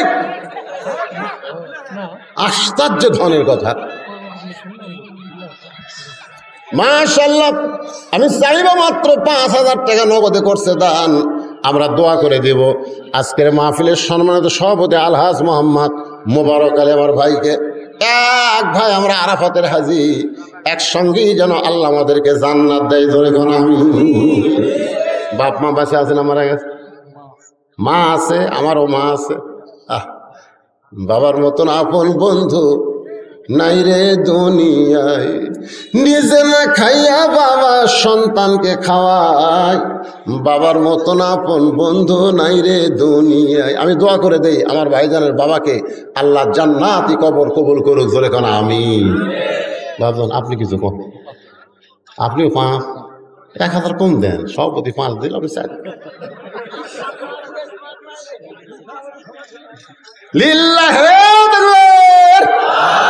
সহসভাপতি আলহাজ মোহাম্মদ আব্দুল জব্বার বাবাজি আমার 5000 টাকা দান করেছে। আল্লাহ তার দানকে কবুল করেন। আপনার বাপ মা আছে? দুটোই মারা গেছে। আরে বাপ মা কবরকে জান্নাতের টুকরা বানায় দেন। জোরে বলে আমি। আচ্ছা, আপনারা কি মসজিদের শত্রু? এই মুহূর্তে আদায়ের সময় যারা উঠে যাবি তারা মসজিদের শত্রু। আপনি দেন বা না দেন, অন্তত যারা দিচ্ছে তাদেরকে উৎসাহ দেন। ওঠেন কে? আপনার একজনের ওটা দেখে আর একজন যদি ওঠে, সমস্ত লোক ওটার পাপ আল্লাহ আপনার কান্দর দিবে, জানেন? এই সভাপতি 2 জন দিয়েছেন, প্রধান অতিথি সাহেব তো আসেনি। না এমপি সাহেব আছে, তাই এমপি সাহেবের প্রতিনিধি কেউ আইছে নাকি? দিছে।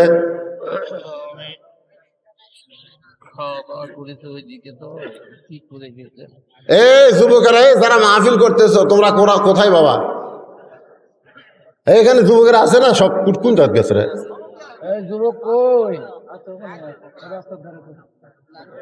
এই তোমাকে ব্যাগলে নামা লাগবি তো, কোথায় গেল? এই তুই ব্যাগলে খাড়া হয়ে আছে তার মানে।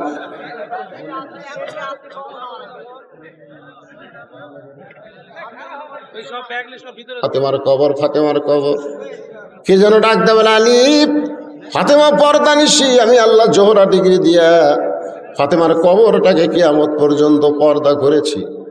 আমার মা বোনেরা যারা ওয়াজ শুনতেছেন, মা আপনাদের বেশি ওয়াজ আল্লাহ করে নাই, মাত্র 4টা ওয়াজ করেছে। 1 নম্বর হলো পর্দা, 2 নম্বর স্বামীর কথা মতো চলা, 3 নম্বর নামাজ পড়া, 4 নম্বর রমজান মাসে রোজা করা। 4টে আমল যদি করতে পারেন 8টা জান্নাতের দরজা আল্লাহ খুলে দিবে।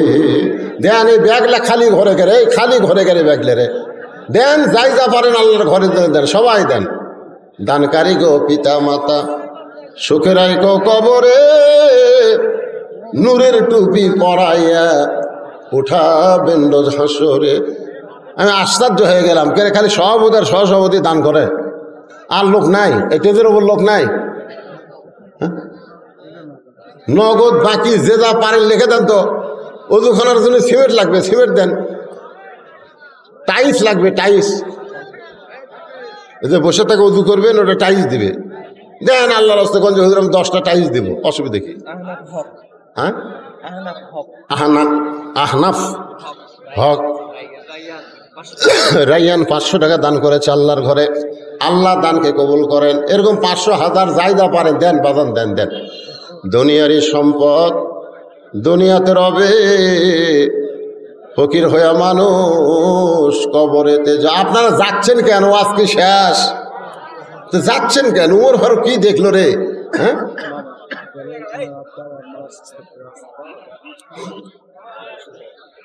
কি কর? আব্বা আম্মা অসুস্থ, সুস্থতার জন্য আল্লাহর ঘরে 500 টাকা দান করেছে। আল্লাহ বাপ মাকে পুরোপুরি সুস্থতা দান করেন, আল্লাহুম্মা আমিন। এই ব্যাগ যে আদায় করছেন সব টেজের উপর জমা দেন, সব ব্যাগের থেকে 1 ব্যাগে করেন, নিয়ে আসেন, সব নিয়ে আসেন। আর যারা পিছনে আছেন আপনার জায়গা বদল করে সামনে আসেন। এক জায়গা আপনার জান্নাতের সাক্ষী হচ্ছে, আর এক জায়গা জান্নাতের সাক্ষী হবে। আসেন, আসেন, আসেন। যারা গেছে চলে গেছে, অসুবিধা কি? আদায় শুরু করলে অনেক লোক বিদায় নেয়, মনে করে ওয়াজ আর হয় না, আদায় করতেছে, আরো ওয়াজ হবে। আমি ওয়াজ শেষ করে তারপর যাবো। আসেন, সবাই সামনে আসেন, যারা গেছে গেছে।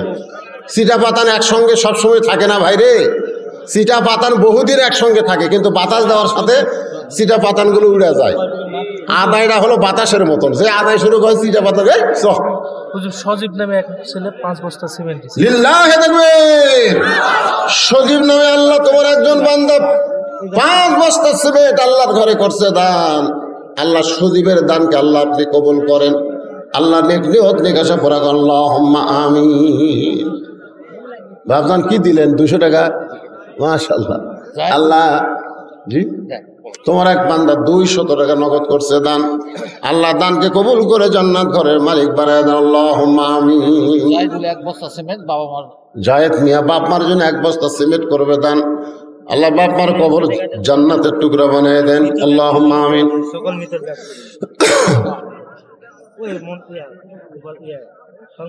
দেখ 100 টাকা দিয়ে মৃত্যু ব্যক্তি দোয়া আছে, সকল মৃত্যু ব্যক্তির দোয়া আছে। 100 টাকা দান করেছে, আল্লাহ দানকে কবুল করেন। যারা কবরে গেছে আল্লাহ কবরবাসীদের মাফ করেন।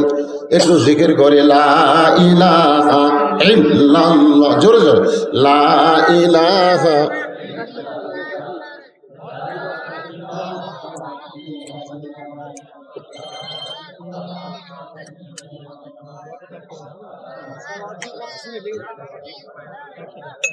লা ইলাহা ইল্লাল্লাহ।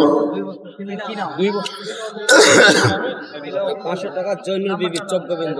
মাশাআল্লাহ, চক গোবিন্দর একজন মা জয়নাব বিবি 500 টাকা দান করেছে। আল্লাহ নবীর একটা মেয়ের নাম ছিল জয়নাব, আবার নবীর একটা বিবির নামও ছিল জয়নাব, খুব সুন্দর নাম। এই দান করার কারণে আল্লাহ জান্নাতের মালিক বানান। 1 বস্তা সিমেন্ট দিবেন, কি নাম?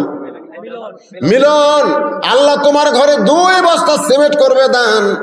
আল্লাহ মিলনের দানকে আল্লাহ আপনি কবুল করেন, আল্লাহুম্মা আমিন, আল্লাহুম্মা আমিন। কবুল করো, কবুল করো। মোদের কামনা দানকারকে দিবেন জান্নাত, আল্লাহ নিরাশ করবেন না। আপনারা এত সুন্দর মসজিদ করছেন, মসজিদের ওযুখানা আছে? হ্যাঁ, পেশাবখানাও ঠিক মতো নাই। তাহলে এইগুলা করার জন্য মসজিদের লোকেরাই তো দিবি রে।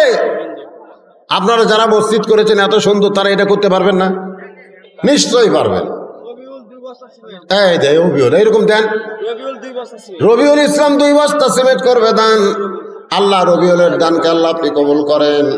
আল্লাহ নেক নিয়ত নেক আশা পুরা করেন, আল্লাহুম্মা আমিন। কিছুক্ষণ পরে হুজুর উমরের হুঁশ ফিরে গেছে, নিজে নিজে হুঁশ ফিরে গেছে। সুবহানাল্লাহ। সাহাবীরা সবাই অপেক্ষা করতেছে উমর কি বলে। রাসূল বলে, উমর চোখ বন্ধ করে দুর্বল সাহাবীর দিকে তুমি কি দেখলে? যেটা দেখার সঙ্গে সঙ্গে তুমি কাঁদতে কাঁদতে পড়ে গেলে। সুবহানাল্লাহ, সুবহানাল্লাহ। কি দেখলে উমর? শারমিন একজন মা আমার 500 টাকা দান করছে। আল্লাহ শারমিনের দানকে আল্লাহ আপনি কবুল করেন, আল্লাহুম্মা আমিন। মায়েরা, আপনাদের ওয়াজ বেশি না মা, খালি পর্দার মধ্যে থাকবেন। আপনার পেটের ভিতর থেকে যে সন্তানটা আসবে সে আল্লাহর ওলি হয়ে যাবে। সাহেব 4 বস্তা সিমেন্ট তো মোবারক আর 1 বস্তা দিলে তো 5 বস্তা হয়, 5 ওয়াক্ত নামাজ। মোবারক 4 বস্তা সিমেন্ট করলো দান। মোবারকের দানকে আল্লাহ আপনি কবুল করেন, আল্লাহুম্মা আমিন। আর 1 বস্তা কে দিল? এখানে 1 বস্তা চিকু, ভালো নাম হলো এই শিখু, এই শিখু ভালো নাম কি? আজাদুল ইসলাম। আজাদুল ইসলাম ওরফে শিখু। আসলে শিখু মিকু এগুলা নাম পরিবর্তন করা লাগবে। কি সুন্দর নাম, আজাদুল ইসলাম। 1 বস্তা সিমেন্ট দান করলো আল্লাহ। আজাদুল ইসলামের দানকে আল্লাহ আপনি কবুল করেন, আল্লাহুম্মা আমিন। আর কেউ আছেন? এই মসজিদ কমিটির সভাপতিকে, মসজিদ কমিটির সভাপতি সাহেব নাই? আপনি কমিটির মসজিদের সভাপতি, আর ভাই হচ্ছে মাহফিলের সভাপতি। মসজিদ কমিটির সেক্রেটারি নাই? সেক্রেটারি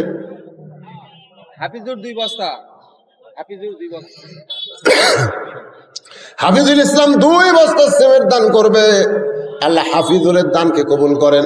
আচ্ছা, এই সিমেন্ট গুলো আপনারা যে লাগাবেন কি দিয়া? বালু লাগবে না? বালু লাগবে? ফ্রি দিবি? বালু বলে ফ্রি পাওয়া যায়? আপনি দিবেন 1 টলি? মাশাআল্লাহ। এই যে বালুর আর টেনশন করা লাগলো না। নাম কি? মামুন চক দৌলত। 1 গাড়ি মানে ভ্যান গাড়ি ও টলি, 1 টলি বালু করবে দান। আল্লাহ তার দানকে কবুল করে, আল্লাহুম্মা আমিন। আচ্ছা, এই সিমেন্ট যে লাগাবেন টাইলস লাগবে না? হ্যাঁ, আপনাদের মধ্যে এমন কোন আল্লাহর বান্দা আছে? হুজুর, আল্লাহর বান্দা মুসল্লিরা বসে উজু করবে, সেই জায়গায় আমি একটা টাইলস লাগাই দেব, এরকম এমন কোন পাগল নাই? একটা টাইলস দিবা। পারভিন সুলতানা, খোসালপুর, 7,000 টাকা। পারভিন সুলতানা। কি কথা রে বারে, এলা মরদ গুলো ডিঙ্গা চলে গেল রে। লিল্লাহে তাকবীর। পারভিন সুলতানা, খোসালপুর, 7,000 টাকা ধরে গেল। মারহাবা। আমরা দোয়া করি 7টা জাহান্নাম আল্লাহ যেন তার জন্য হারাম করে দেয়। ধরে গান আমিন। জাহিদ 500 টাকা দান। জাহিদ 500 টাকা দান করেছে আল্লাহ। জাহিদের দানকে আল্লাহ আপনি কবুল করেন, আল্লাহুম্মা আমিন। বাড়ি 2 বস্তা আচ্ছা, চিনেন আপনি? নাম কি? মাইনুল ইসলাম। আইনুল। এই দেখেন, আপনি চিনেন বলেন, নামে কয় আইনুল ইসলাম 2 বস্তা সিমেন্ট দান করবে। আইনুলের দানকে আল্লাহ আপনি কবুল করেন, আল্লাহুম্মা আমিন। বারেক চৌধুরী 1 বস্তা সিমেন্ট করবে দান। আল্লাহ তার দান কবুল করো, আল্লাহুম্মা আমিন। কবুল করো, কবুল করো মোদের কামনা। দানকারীকে দিবেন জান্নাত, আল্লাহ নিরাশ করবেন না। দেলু চাচা 1 বস্তা সিমেন্ট করবে দান। আল্লাহ দেলু চাচার দানকে আল্লাহ আপনি কবুল করো, আল্লাহুম্মা আমিন। ভাই, আমি আপনার অনুরোধ করতেছি, আপনারা সিমেন্ট কিনে যেন মসজিদে নিয়ে আসেন না। সিমেন্টের যে টাকা হবে সেই টাকা মসজিদ কমিটি দিবেন। আমার কথাকে বুঝতে পারলেন? আপনি 1 নিয়ে আসলেন, 1 সিমেন্ট, আর একজন আর 1 সিমেন্ট নিয়ে আসলো, 1 কোম্পানির হলো না 2 কোম্পানির হলো, তখন কিন্তু ফেটে যাবে। ওই পাকা কিন্তু ফেটে যাবে, বুঝলেন? এই জন্য একই কোম্পানির সিমেন্ট হওয়া লাগবে। এই জন্য আপনার সিমেন্ট না দিয়ে সিমেন্টের বদলে 550 করে টাকা দেবেন। এক বস্তা সমান 550 টাকা হবে না? মাশাআল্লাহ। মহিলাদের একটু ওয়াজ কর, নামাজই পড়া পারে না মসজিদে, তারপরেও যে দান করতেছে। আমার মায়েরা, পর্দার অন্তরাল যারা আছে, ও মা, আপনাদের জান্নাতি নারীদের নেত্রী হবে ফাতেমা। সেই ফাতেমা পর্দানিশী, তার আমল করবেন, ফাতেমার সঙ্গে আল্লাহ জান্নাত দিয়ে দিবে। মেয়েদের 1 নম্বর আমল হলো পর্দা, 2 নম্বর আমল হলো স্বামীর কথা মতো চলা, 3 নম্বর আমল হলো নামাজ, 4 নম্বর হলো রমজান মাসে রোজা। অনেকে বলবো হুজুর নামাজের আগে পর্দার কথা কেন বললেন? আসলে পর্দা যদি না থাকে একটা মেয়ের নামাজ হবে না। নামাজ পড়তে গেলে ঘরের মধ্যে যেমন পর্দা করে বাহিরেও তেমন পর্দা করা লাগবে। কি চক গোলাম জাহাঙ্গীর 2 বস্তা সিমেন্ট করবে দান, আল্লাহ দানকে কবুল করেন। ওমর ফারুক বললেন, রে নবীর সাহাবীরা শোনো, আল্লাহ নবীকে সামনে, এই কথাটা গুরুত্বপূর্ণ, শেষ কথা শোনো, আল্লাহ নবীকে সামনে নিয়ে বলতেছি, আমি এই 2 চোখ দিয়ে শুধু দুর্বল সাহাবীকে দেখছিলাম যে 3 দিন না খাওয়ার কারণে দাঁড়াবার পারে নাই। ও যখন বলতেছে এখন পর্যন্ত আমার ঈমান বলতেছে আল্লাহ আমাকে সাহায্য করবে, দরকার হলে না খেয়ে খেয়ে মারা যাব, কিন্তু আমার আল্লাহ ছাড়া ওসমানের কাছে যাব না। এই কথাটা আমার কাছে খারাপ লাগছে, কারণ নবী বলতেছে ওসমানের কাছে যাও, আর ওই বেটা বলতেছে আমি যাব না। তাহলে নবীর কথার সাথে সাহাবীর কথার মিল পড়লো না। কথাটা কি বুঝলেন? এই জন্য আমি উমর গরম হয়ে গেছি। কিন্তু চোখ বন্ধ করে তাকায় দেখি ওই দুর্বল সাহাবীর কলিজার ঈমান এত পাওয়ার, এত পাওয়ার, ঈমানের এত পাওয়ার, যেমন ফিলিস্তিনের মুসলমানের ঈমানের পাওয়ার কম না বেশি? জোরে খান। আপেল খায় না, কমলা খায় না, এগুলা ফল খায় না। এখন আল্লাহ তাআলা ফিলিস্তিনকে বিজয় দিবে, দেখবেন অল্প দিনের মধ্যে দেখা যাবে ইসরায়েল ন্যাস গোটায় ফিলিস্তিন থেকে পালায় যাবে। আপনারা আজকের খবর দেখছেন, আমেরিকা পর্যন্ত আশ্চর্য হয়ে গেছে এই হামাসেরা কোন দিক দিয়ে এসে ফট করে গুলি করে, মানে কোন দিক দিয়ে যে ঢোকে ওরা বুঝবারই পারে না। আল্লাহর মার দুনের বার ওরে কেরামত, যেরকম ঠিক মার খাবুরে, তবে মুসলমানের রক্ত যাবে। আতোয়ার হোসেন বাপমার দোয়ার জন্য 1000 টাকা দান করেছে আল্লাহ। আতোয়ারের দানকে আল্লাহ আপনি কবুল করেন। হাকিম 2 বস্তা সিমেন্ট, হাকিম 2 বস্তা সিমেন্ট দান করেছে আল্লাহ, হাকিমের দানকে আল্লাহ কবুল করেন। জিয়া 500 টাকা, জিয়া 500 টাকা দান করেছে আল্লাহ, জিয়ার দানকে কবুল করেন। মামুন 1000 টাকা দান করেছে আল্লাহ, মামুনের দানকে আল্লাহ আপনি কবুল করেন। আল্লাহুম্মা আমিন। ওমর ফারুক বললেন, ওই দুর্বল সাহাবীর ঈমানটা এত পাওয়ারফুল, এত আলো, যদি আসমানে লটকানো হয়, আমি উমর বলতেছি সূর্যের আলোর চাইতে ওই দুর্বল সাহাবীর ঈমানের আলো অনেক বেশি হবে।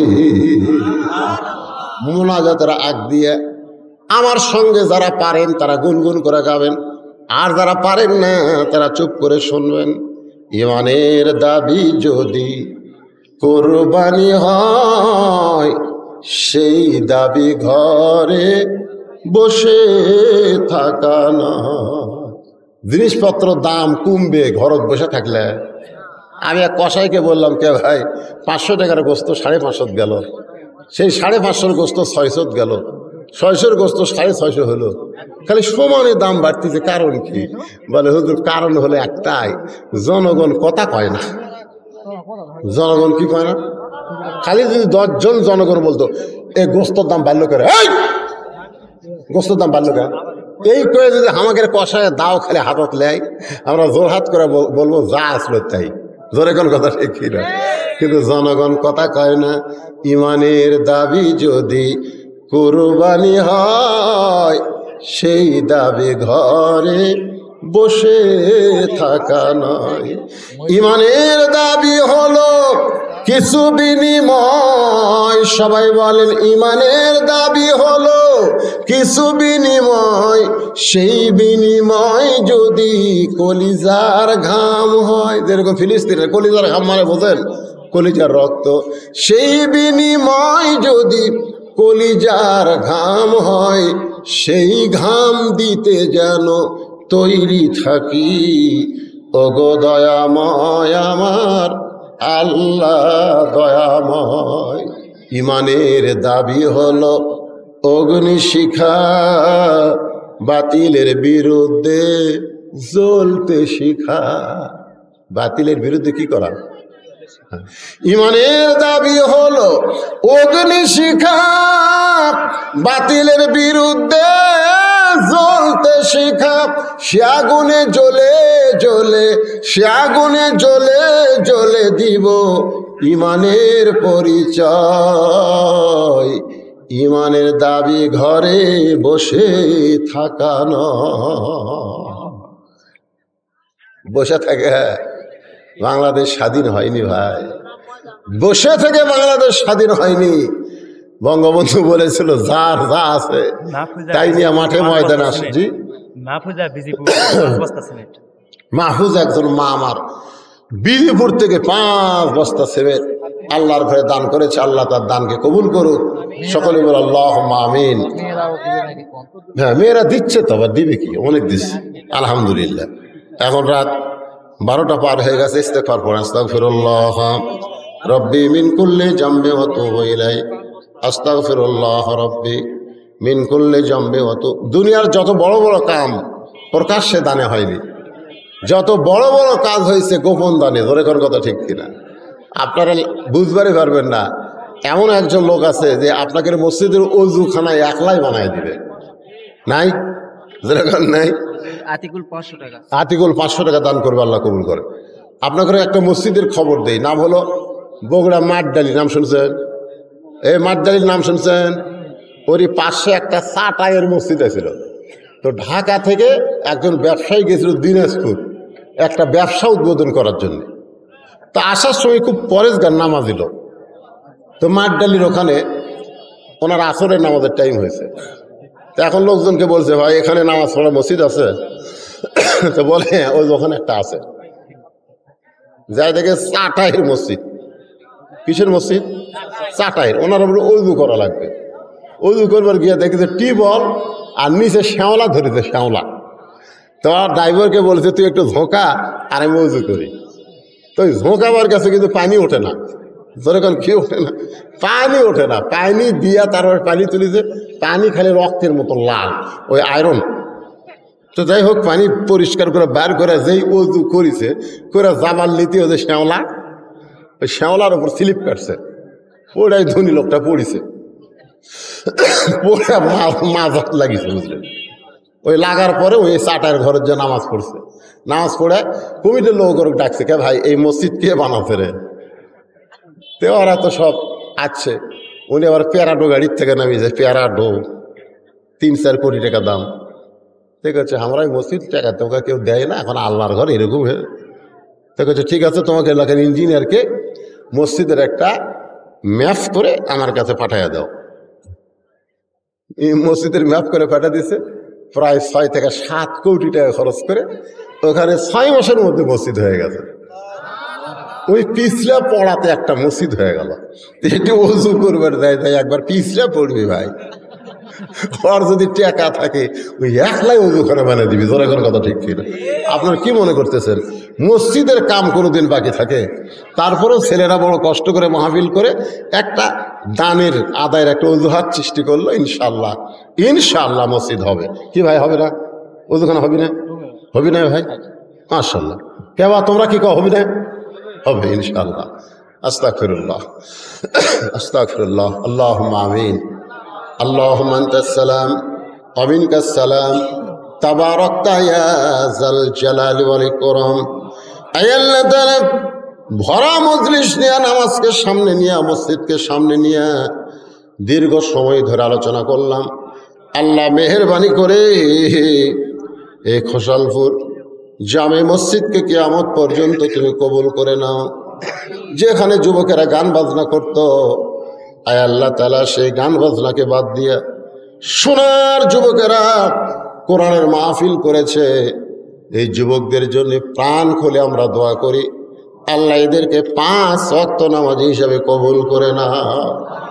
একজন আমাকে বলল, হুজুর আমরা যে যুবকগুলো মিলে মাহফিল করতেছি সকলের মুখে আমরা নবীর সুন্নত দাঁড়িয়ে রেখেছি। কলিজা ভরে গেল। যেই যুবকেরা নবীর সুন্নত দাঁড়িয়ে মুখে রাখছে এরাই তো আল্লাহ তোমার ইসলামের জন্যে, তোমার নবীর সুন্নতের জন্য, 5 ওয়াক্ত নামাজের জন্য আল্লাহ তুমি এদেরকে কবুল করে নাও। আল্লাহ এই যুবকগুলো প্রত্যেক বছর যেন কোরআনের মাহফিল করতে পারে এমন ইমানই শক্তি দান করে দাও। আল্লাহ এরা মাহফিল করবে, কোনো মুরব্বী যেন এদের মাহফিলে প্রতিবন্ধকতা সৃষ্টি না করে। আল্লাহ মুরব্বীদের সেই ইমান দাও। মুরব্বীদের আমি বলবো, যদি আপনার আপত্তি করেন তাহলে এরা তো গান বাজনা করবে, তো এদেরকে সর্বাত্মক সহযোগিতা করবেন, এরা যেন কোরআনের বাগান লাগাতে পারে। আল্লাহ আল্লাহ যুবকদের জন্য দোয়া করি, মাবুদ এদেরকে তুমি ইমান ইসলামের জন্য কবুল করে নাও। আল্লাহ আল্লাহ এই যুবকের মধ্যে কেউ যদি অসুস্থ থাকে সুস্থ করে দাও। আল্লাহ অভাব থাকলে মোচন করে দাও। যারা ব্যবসা করে ব্যবসায় বরকত দাও। যারা চাকরি করে চাকরির মধ্যে রহমত করো।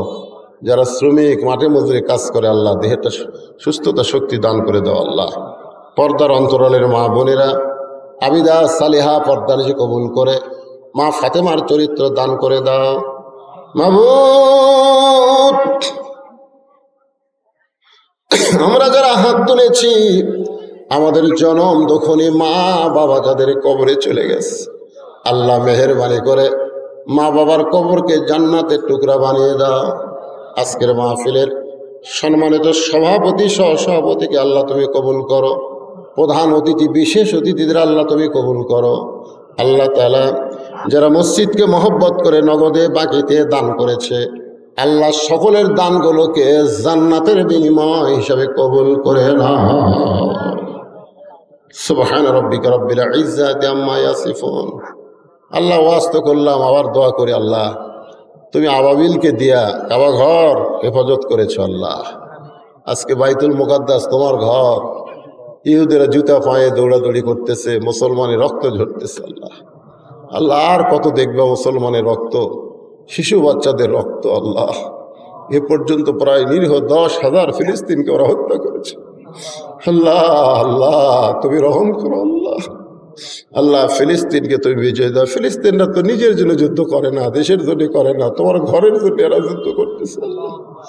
আল্লাহ আল্লাহ যারা চলে গেছে তাদেরকে শহীদি মর্যাদা দান করো। আল্লাহ আল্লাহ যারা আহত অবস্থায় আছে আল্লাহ সুস্থতা দিয়ে দাও। আল্লাহ গোটা বিশ্বের মুসলমানকে ফিলিস্তিনের পক্ষে আল্লাহ দোয়া করার মতন অন্তত ইমানি শক্তি দিয়ে দাও। আল্লাহ আর বাংলাদেশের প্রতি খাস রহমত করো। মহাদেবপুর উপজেলা কাজ করে খোসালপুর এলাকায় রহমত বরকতের দরজা খুলে দাও। আল্লাহ সুবহান রাব্বিকা রাব্বিল ইজ্জাতি আম্মা ইয়াসিফুন ওয়া সালামুন আলাল মুরসালিন walhamdulillahi rabbil alamin wajal akhira kalimatun indal maut la ilaha illallah muhammadur rasulullah sallallahu alaihi wasallam. Assalamu alaikum wa rahmatullahi wa barakatuh.